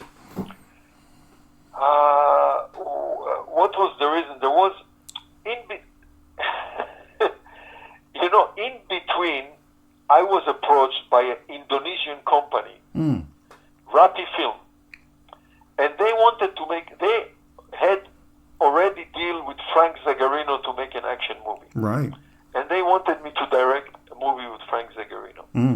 While we were talking, they didn't have a script either. All they had was a deal with Frank Zagarino. Yeah. While I'm talking with them, and they also told me, go ahead and write a script. And I used the same writer, John Stevens, to write the script. They asked me, since I have relationship with David Bradley, can we bring David Bradley into the formula, into this Blood Warrior, the name of the movie, Blood Warrior. Right. And I explained to them that there was some kind of a deal that David had to stay with New Image and make another Cyborg Cop. That's the deal they made with it. Yeah. So, but the people from Rapi, the brothers, Samtani brothers, they knew Danny Dimbord very well. Within the world of distribution, they know each other. Yeah. And they made a deal with Danny Dimbord that allowed them to make a movie with David Bradley. Right. And this is the movie, Blood Warriors. Mm-hmm. And so I made Cyborg Cop, another Cyborg Cop, Blood Warrior, and then kind of New Image was in the beginning. New Image was making one movie and another movie, and I brought a project to New Image which I eventually did not direct. It was with Jeff Fahey and Eric Roberts. Oh yeah. Something Falls. I forgot the name. It was a project that I brought in. Yeah. And according to the deal, I was supposed to direct it. Ah, okay.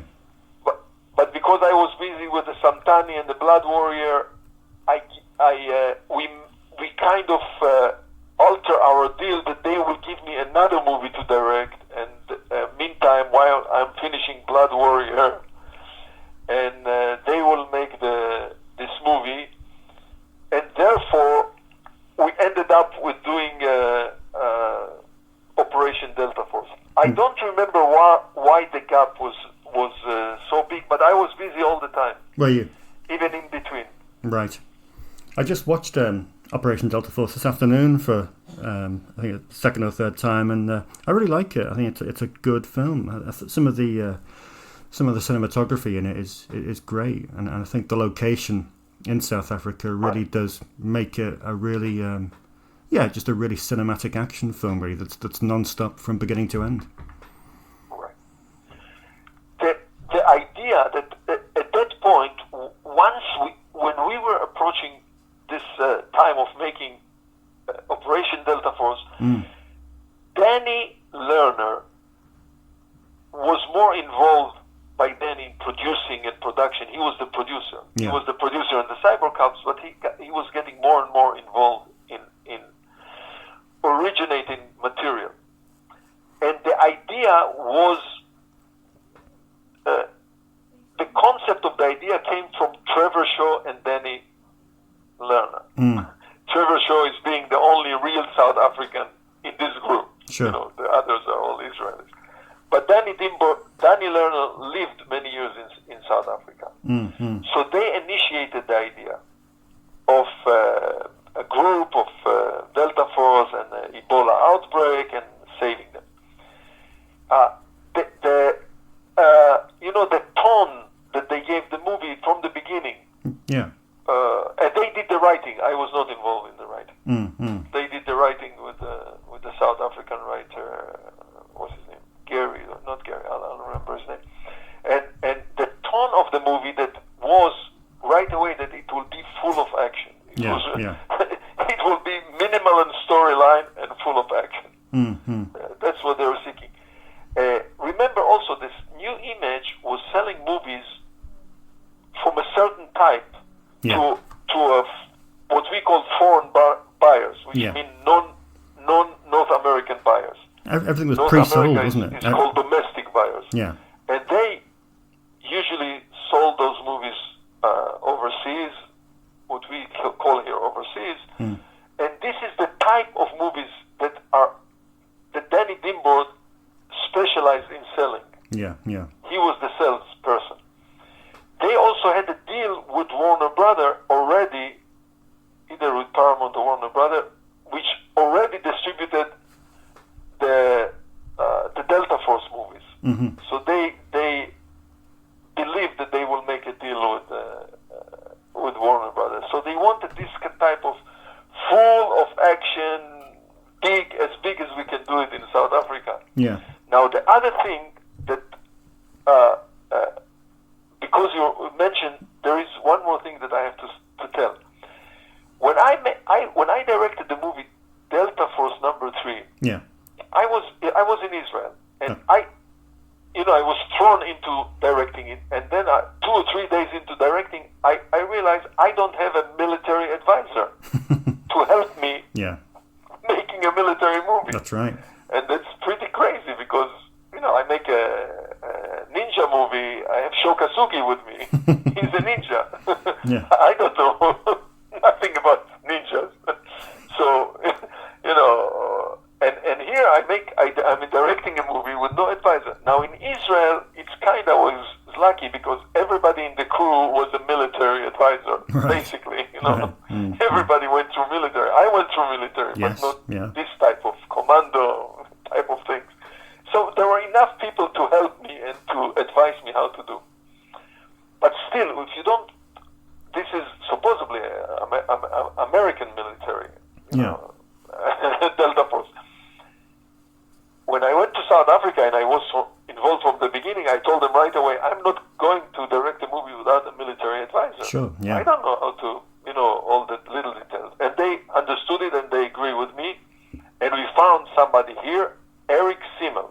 All right. He was in the military, Yeah. he was in the SEALs, in the Navy SEALs in America, and he was already advising for movies. Mm. And he was with me there, and this contributes to this accuracy of the look, because we had the correct uniform, the correct weapon, the maneuvers, the way they move. He helped me to stage the military, maneuvers and how I cannot direct soldiers how to really actors to behave like a real soldier. Mm-hmm. But Eric was able. So this is a contribution. This is a contributing factor to the fact that the movie had this look. The other thing, we went all over South Africa. We were shooting the movie all over South Africa, in Cape Town, in the South, wherever needed, whatever we needed, location-wise, we just traveled over there. Yeah. And we had a good team. We had the helicopter. We had some Russian pilots piloting the helicopters. They were very accurate and good. And we brought a lot of stuff from here, from Los Angeles to South Africa. Oh, really? So that everything will look authentic. The uniform, the guns, we built the dune buggies. What else I can remember? But we were very careful about making it about the look of it. And I always like a lot of adventures. I like adventurous movies. So I like movies that moves from the open to tunnels to gold mines to whatever my imagination and the writer and the location can provide us. Yeah, but it had a great cast as well, didn't it? It had Ernie Hudson, Jeff Fahey, Frank Zagarino, Joe Lara, Hal Holbrook. I mean, it's crazy. That's a really strong cast. They had relationship with Jeff Fahey from the other movie that we mentioned earlier. Mm-hmm. So he was the basis. He was the first actor in Jeff Fahey because of the relationship that they had. At some point, I suggested Ernie Hudson and the casting people, whoever made the contact, and he came aboard. I already knew Frank Zagarino from Indonesia, from Blood Warrior. I brought in Frank Zagarino. They wanted Frank Zagarino. Mm-hmm. Boaz Davidson knew Joe Lara from the movie he made with him in Israel. Yeah, yeah. So David brought in Joe Lara, and I brought Robert Stewart because I made a television show yeah. And this was the crew. This was the group that somehow we assembled, and they worked together nicely. There was a good chemistry. Very much so. Very much so. So you left New Image for a couple of films. You did Motel Blue the following year. You did Mackenzie's Island with Hulk Hogan. And then, of course, come the millennium, you found yourself back working for them again with The Alternate. And one film that I'm very intrigued about, which is Spiders 2, Breeding Ground. Yes. Can you tell me a little bit more about how Spiders 2 came to land on your desk? Okay. You want to hear more about the New Image movies, right? Yeah. Okay. So while I was busy a little bit doing Mackenzie Island with other companies, New Image moved the operation from South Africa to Bulgaria. Yeah. The entire operation. They, I don't know the reason. Obviously, the money, it's all financial. Everything in this company is financial motivated. Yeah. So they moved the operation from South Africa to Bulgaria. And after I finished Motel Blue and the other and Mackenzie Island, my lawyer, the lawyer that negotiated for me the deals, the Cyborg Cop deal, his name is Frank DeMartini. And I made, Frank is a good friend of mine, and he found the script for Motel Blue. Right. And he put together the production, the movie that we did with Sean Young. And so we finished this movie, and somehow, I don't remember how, I do remember, we invited Avi Lerner to come to the screening of Motel Blue. Yeah. It was the cast and crew screening. So he came over to the screening. Of course, by then the company was growing and growing. The New Image company, they were making many more movies, and they moved the operation. And he saw the movie, and somehow we started to talk, the three of us, and he asked us if we had this script. This script, The Alternate, was written by Brian Genesee, the actor. That's right. Yeah. And he's also a friend of us. He's a part of this group with Zagarino and all those people. He's part of us. And he wrote the script for Alternate that had a different name at that time. And we already knew about it. Frank and me, we knew the script. Yeah. So Avi Lerner was interested to make a movie with Michael Dudikoff. And he was, that's the way it worked. He was asking us, do you guys, he knew that I know Michael Dudikoff, and do you guys have something, and we just happened to have this script, with Brian Genesee. He said, yeah, we have the script. It was called The Replacement. Right. I remember the script was called The Replacement, and so he said, let's see if you guys can move it. Can you do something in it? With you, Frank, producing it for us. So Frank will produce it for them, I will direct. We started to move it. Somehow we could not make a deal with Michael Dudikoff because of his agent. I don't know. Right. Now, in a way, blessing in disguise, because Avi had relationship with Eric Roberts, again from the same movie, with the waterfall. So we came to Avi, we said, we cannot make the deal with Dudikoff, and he didn't even know what the script was all about. So he asked me, do you think it will be good for Eric Roberts? And this script will be fantastic for Eric Roberts. Yeah. So he, through his relationship with Eric Roberts, he presented the script to Eric Roberts. Eric Roberts liked the script, so we decided. Of course, originally Brian Genesee wanted to be the hero of the movie, and Brian Genesee has credit. He made movies before, and they wanted him also to work for the company. So when Brian realized that Eric Roberts can do his script, he voluntarily, decided to do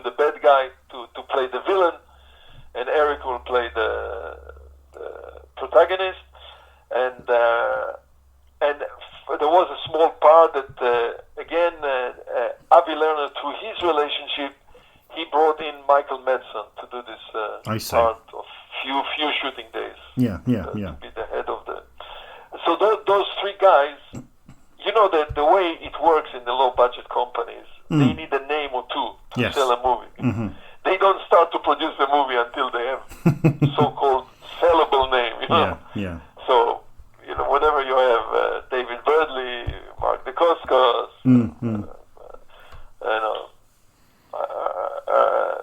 Ernie Hudson, Jeff Hay, they need this. So here you had Eric Roberts, Brian Genesee was okay, and they added in, they brought in Michael Madsen. This is already a good group. Then we also had the guy who played the president. He was a big star in soap opera.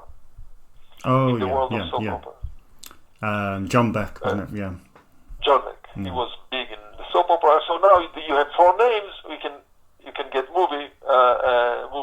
Now the script was also good, solid script. It was a good script, because everything makes sense and all the dialogue and the relationship, and the advantage for production that it takes place in one location. The whole movie takes place in one location. Yeah. So, the company now,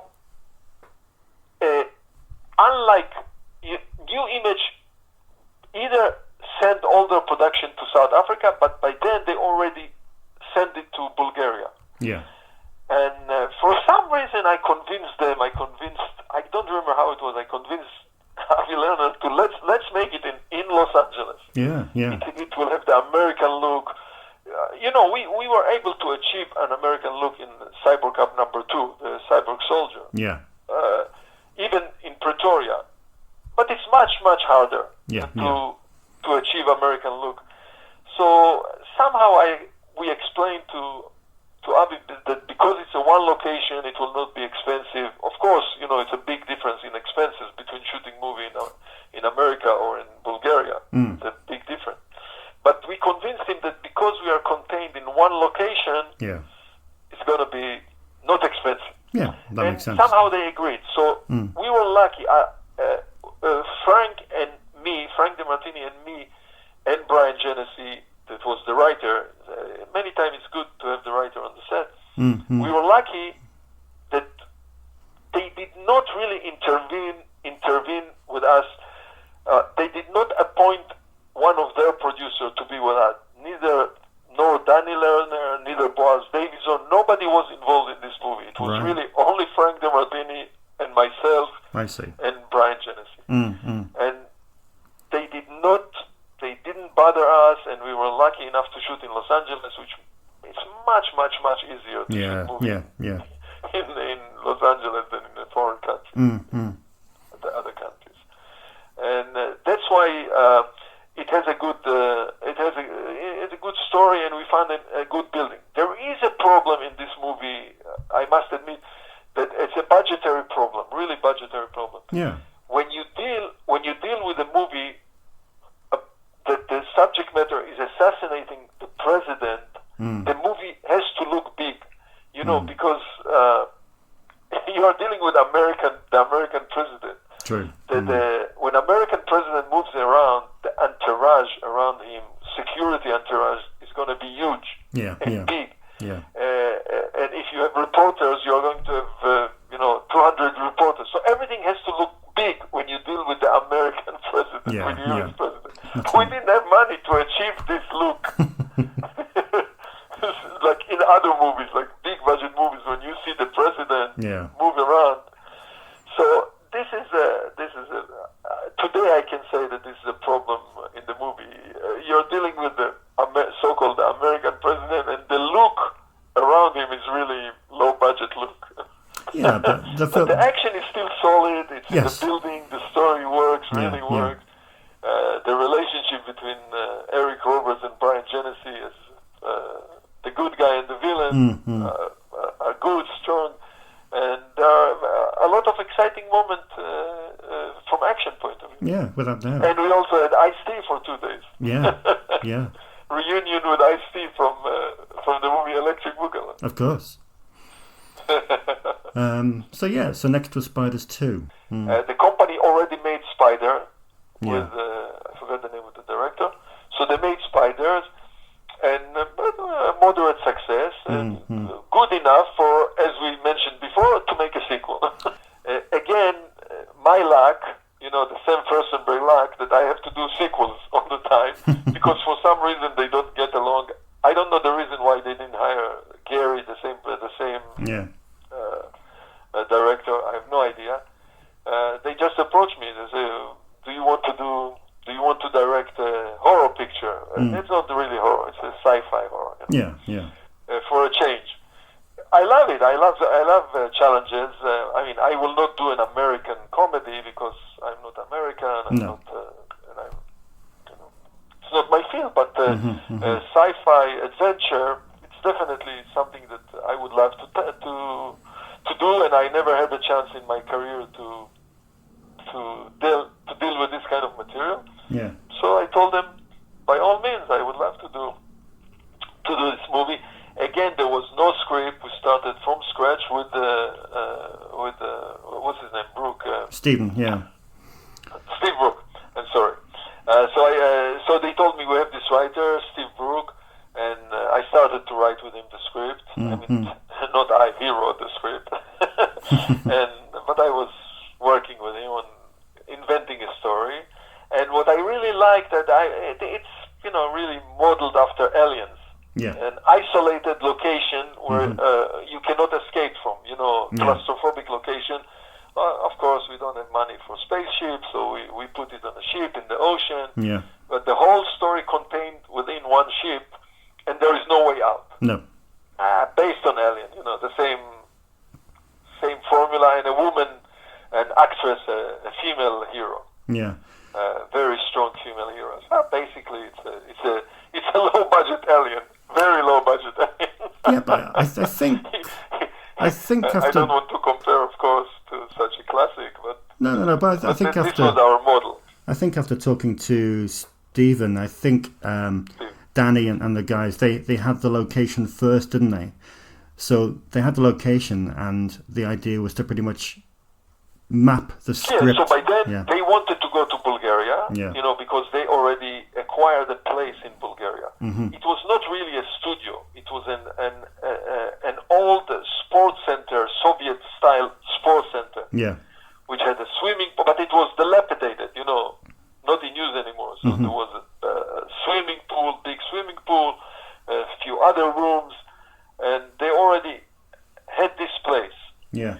And of course, in Bulgaria, in Sofia, there is Boyana Studio that today they control, they own it, but at that time they did not. But, all the services, developing, sound stages.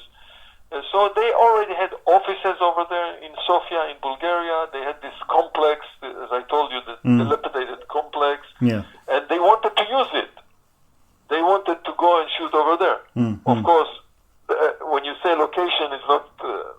the whole the story location is in a ship. The entire movie takes place in a ship, so it's not really a story location, but they had the physical location. Yeah. We couldn't do everything in Sofia because we were dealing with ship. Some parts we had to go to some parts of the movie were shot in the Black Sea, in the southern part of Bulgaria. Right. Because we needed some part of the movie to do in the ocean, in the sea. With a real ship. So part of the movie, out of the 8 weeks, let's say 2 weeks, we were down in the Black Sea. I see. Shooting there. One of the funny things about this film is that, we're talking about the sequels that they made the same year. The same year they made Crocodile 2 and Octopus 2. And funny enough, you have a specific link with both of those films. So let me ask you about the first one. With regard to Crocodile, you're credited as the second unit director for the first film that Toby Hooper directed. Right. What did you have to do with that exactly? I don't know if you know, this movie Crocodile. Yeah. They struck a deal with Toby Hooper. Yeah. I know Toby Hooper from the day of Canon. Right. because he directed 3 movies with Canon. We were editing in the same corridor, so that's why we got acquainted. Yeah. In Canon, years earlier. Mm. They hired Toby Hooper to direct Crocodile, Mm. and the movie was filming in Los Angeles. Yeah. Nothing to do with me. I'm not connected yet. No, what no. I'm telling you now. Mm-hmm. The movie ran into big troubles with the union. Yeah. It's documented with the trade unions, Yeah. Yeah. professional unions, cinematographers. It was a war. There was a big war between New Image and the union, and they decided to stop shooting in the middle. The unions. It became violent. Right. I'm still not involved at all. I'm not part of it at that point at all.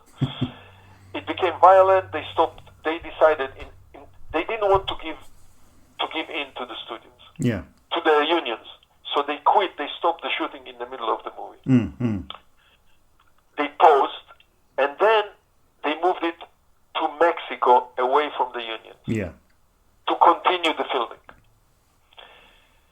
When they went to Mexico and continued the filming, they decided that because of everything that happened prior, they are really behind schedule. Yeah. Yeah. Because of the, and they and they decided to hire a second unit director to help in the schedule, to move on with the schedule, and they needed somebody, the director that is from the Director Guild, because Toby Hooper is part of the American Directors Guild of America. You have to hire a second unit also from. This is the regulations. I see. And I am a member, and I know them, and I know Toby. So I guess they asked Toby Hooper if he's okay to bring Sam Firstenberg as the second unit. I see. Yeah. So I became a second unit director to Toby only in this Mexican part of making the movie, not in the Los Angeles part of it, of the filming. So I went down to Mexico with them, and whatever Toby asked me to do, I did. Yeah. And we basically worked 2 shifts. The first unit was working daytime during the day, and our unit was working nighttime, or the other way. Yeah. The first unit had to use, and whatever, because we knew each other, and we know each other, and we really went there to do whatever Toby wanted me to do. I didn't want to do. So they really designated me with action sequences that have to do with the crocodile, with the crocodile itself.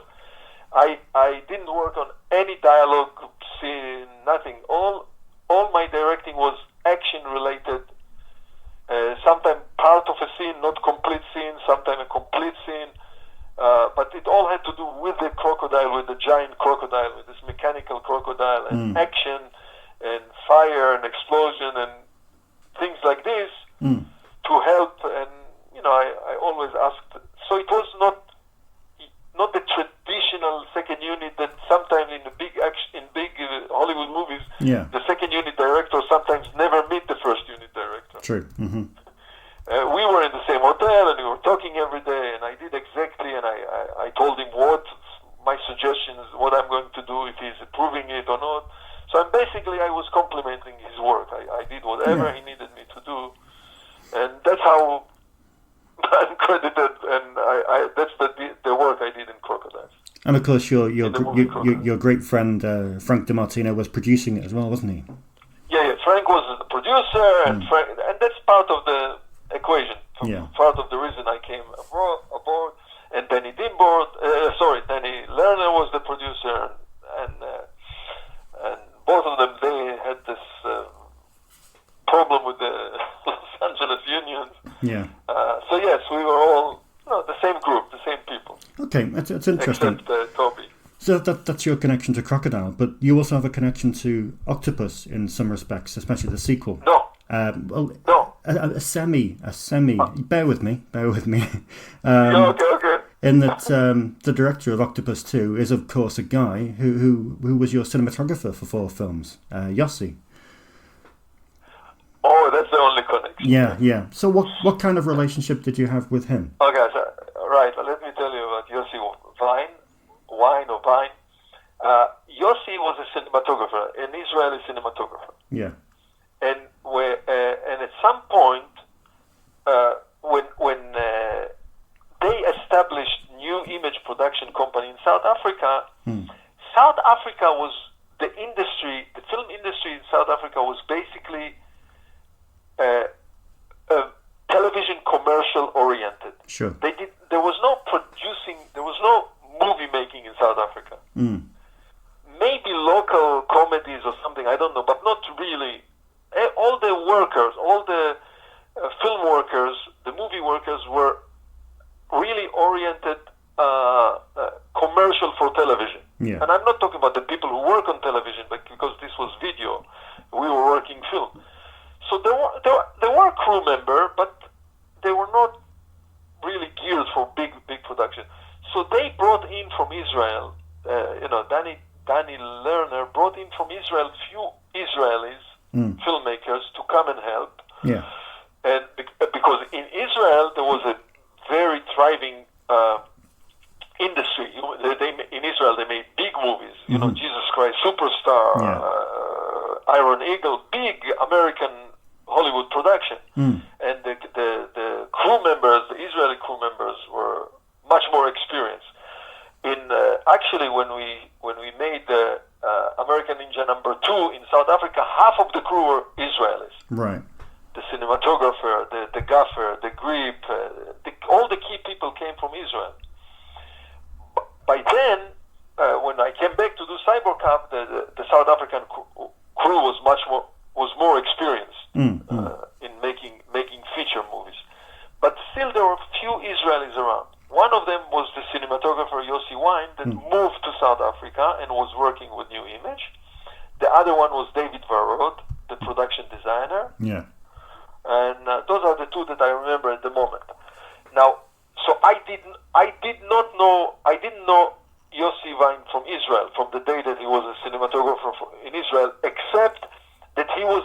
I'm wrong. He was the second unit cinematographer in Delta Force #3. So I already knew him. The main cinematographer was Avi Karpik. Yeah. Yossi Wain was the second unit, and I was directing the two units. There was no second unit director. Of course, we had a stunt coordinator, Norris, but I was directing the two units. So that's how I met Yossi Wain first in Delta Force #3.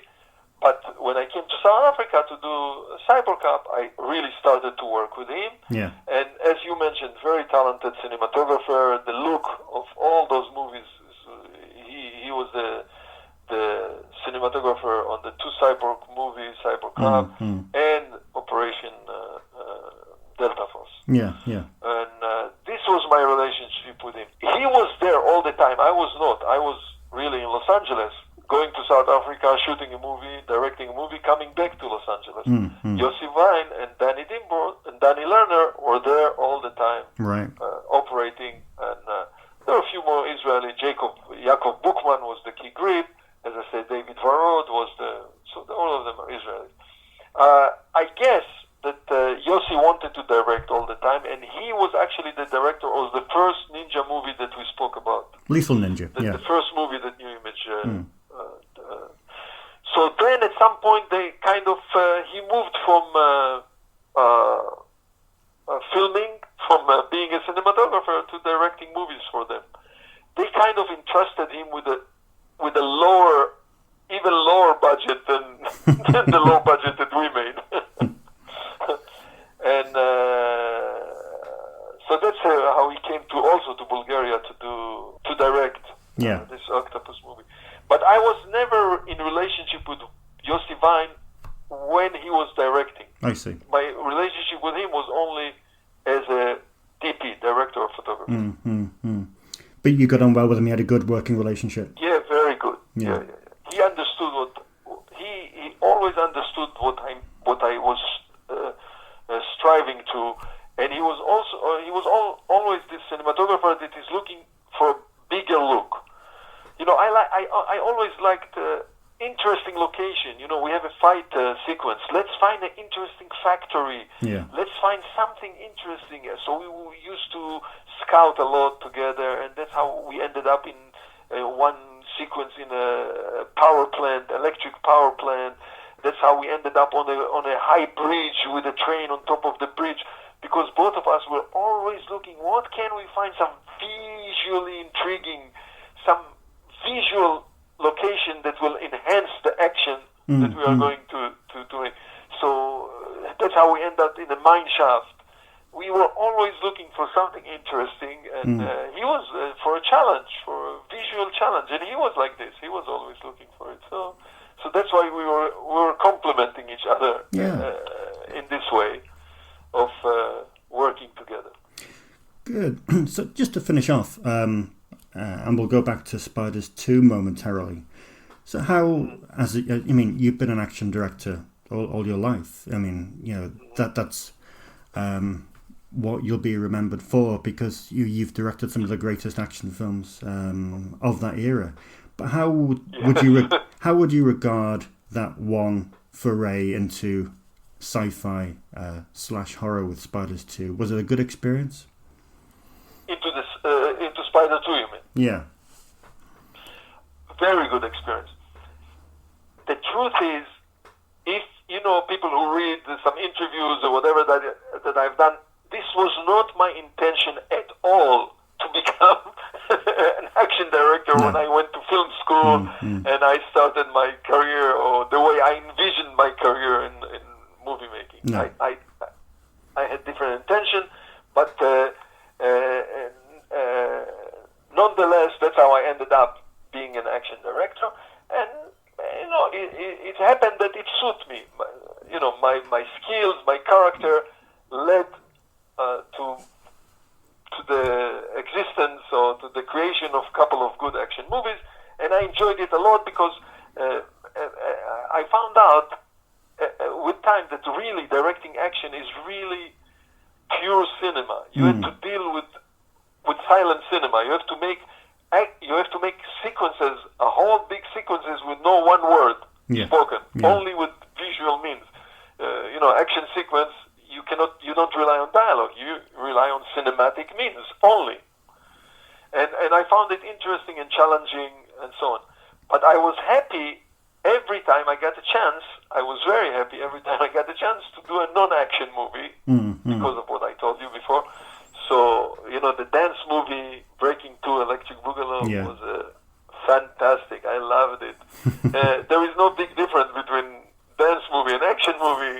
They're kind of similar, but I was happy, you know, I don't have to deal with blood and explosions and helicopters. And later on, I directed a comedy in Israel the day we met. We mentioned it. And it was really great pleasure. I worked with comedians and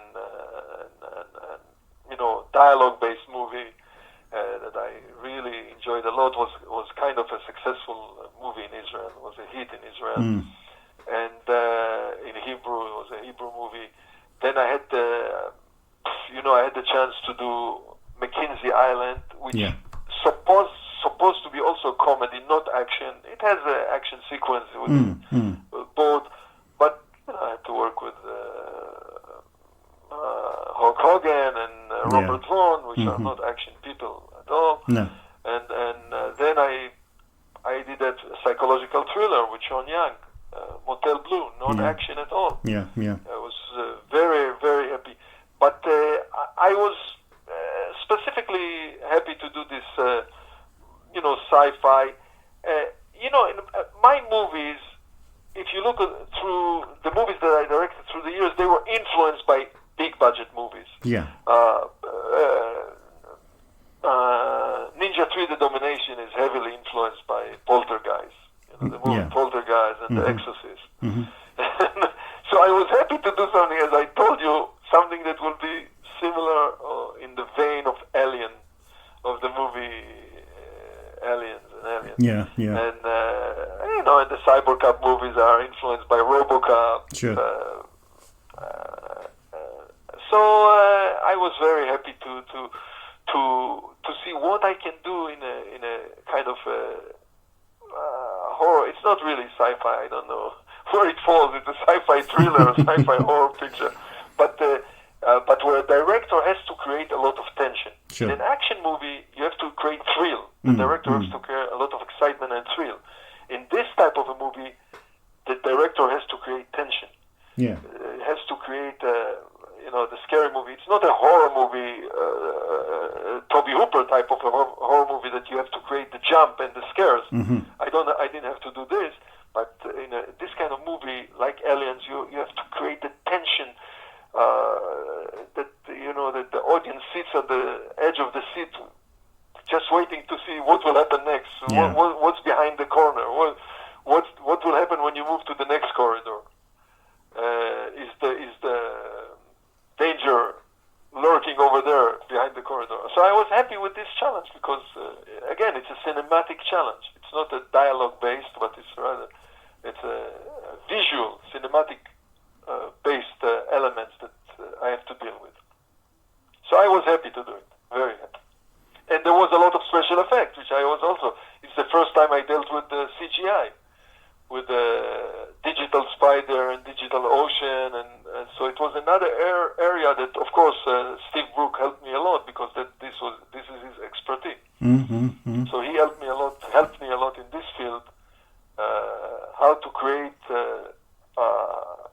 objects from nothing. We were shooting a scene and there is no spider, nothing. There's only green screen. And it's an extra challenge for the director to make sure that everything at the end will come together and will happen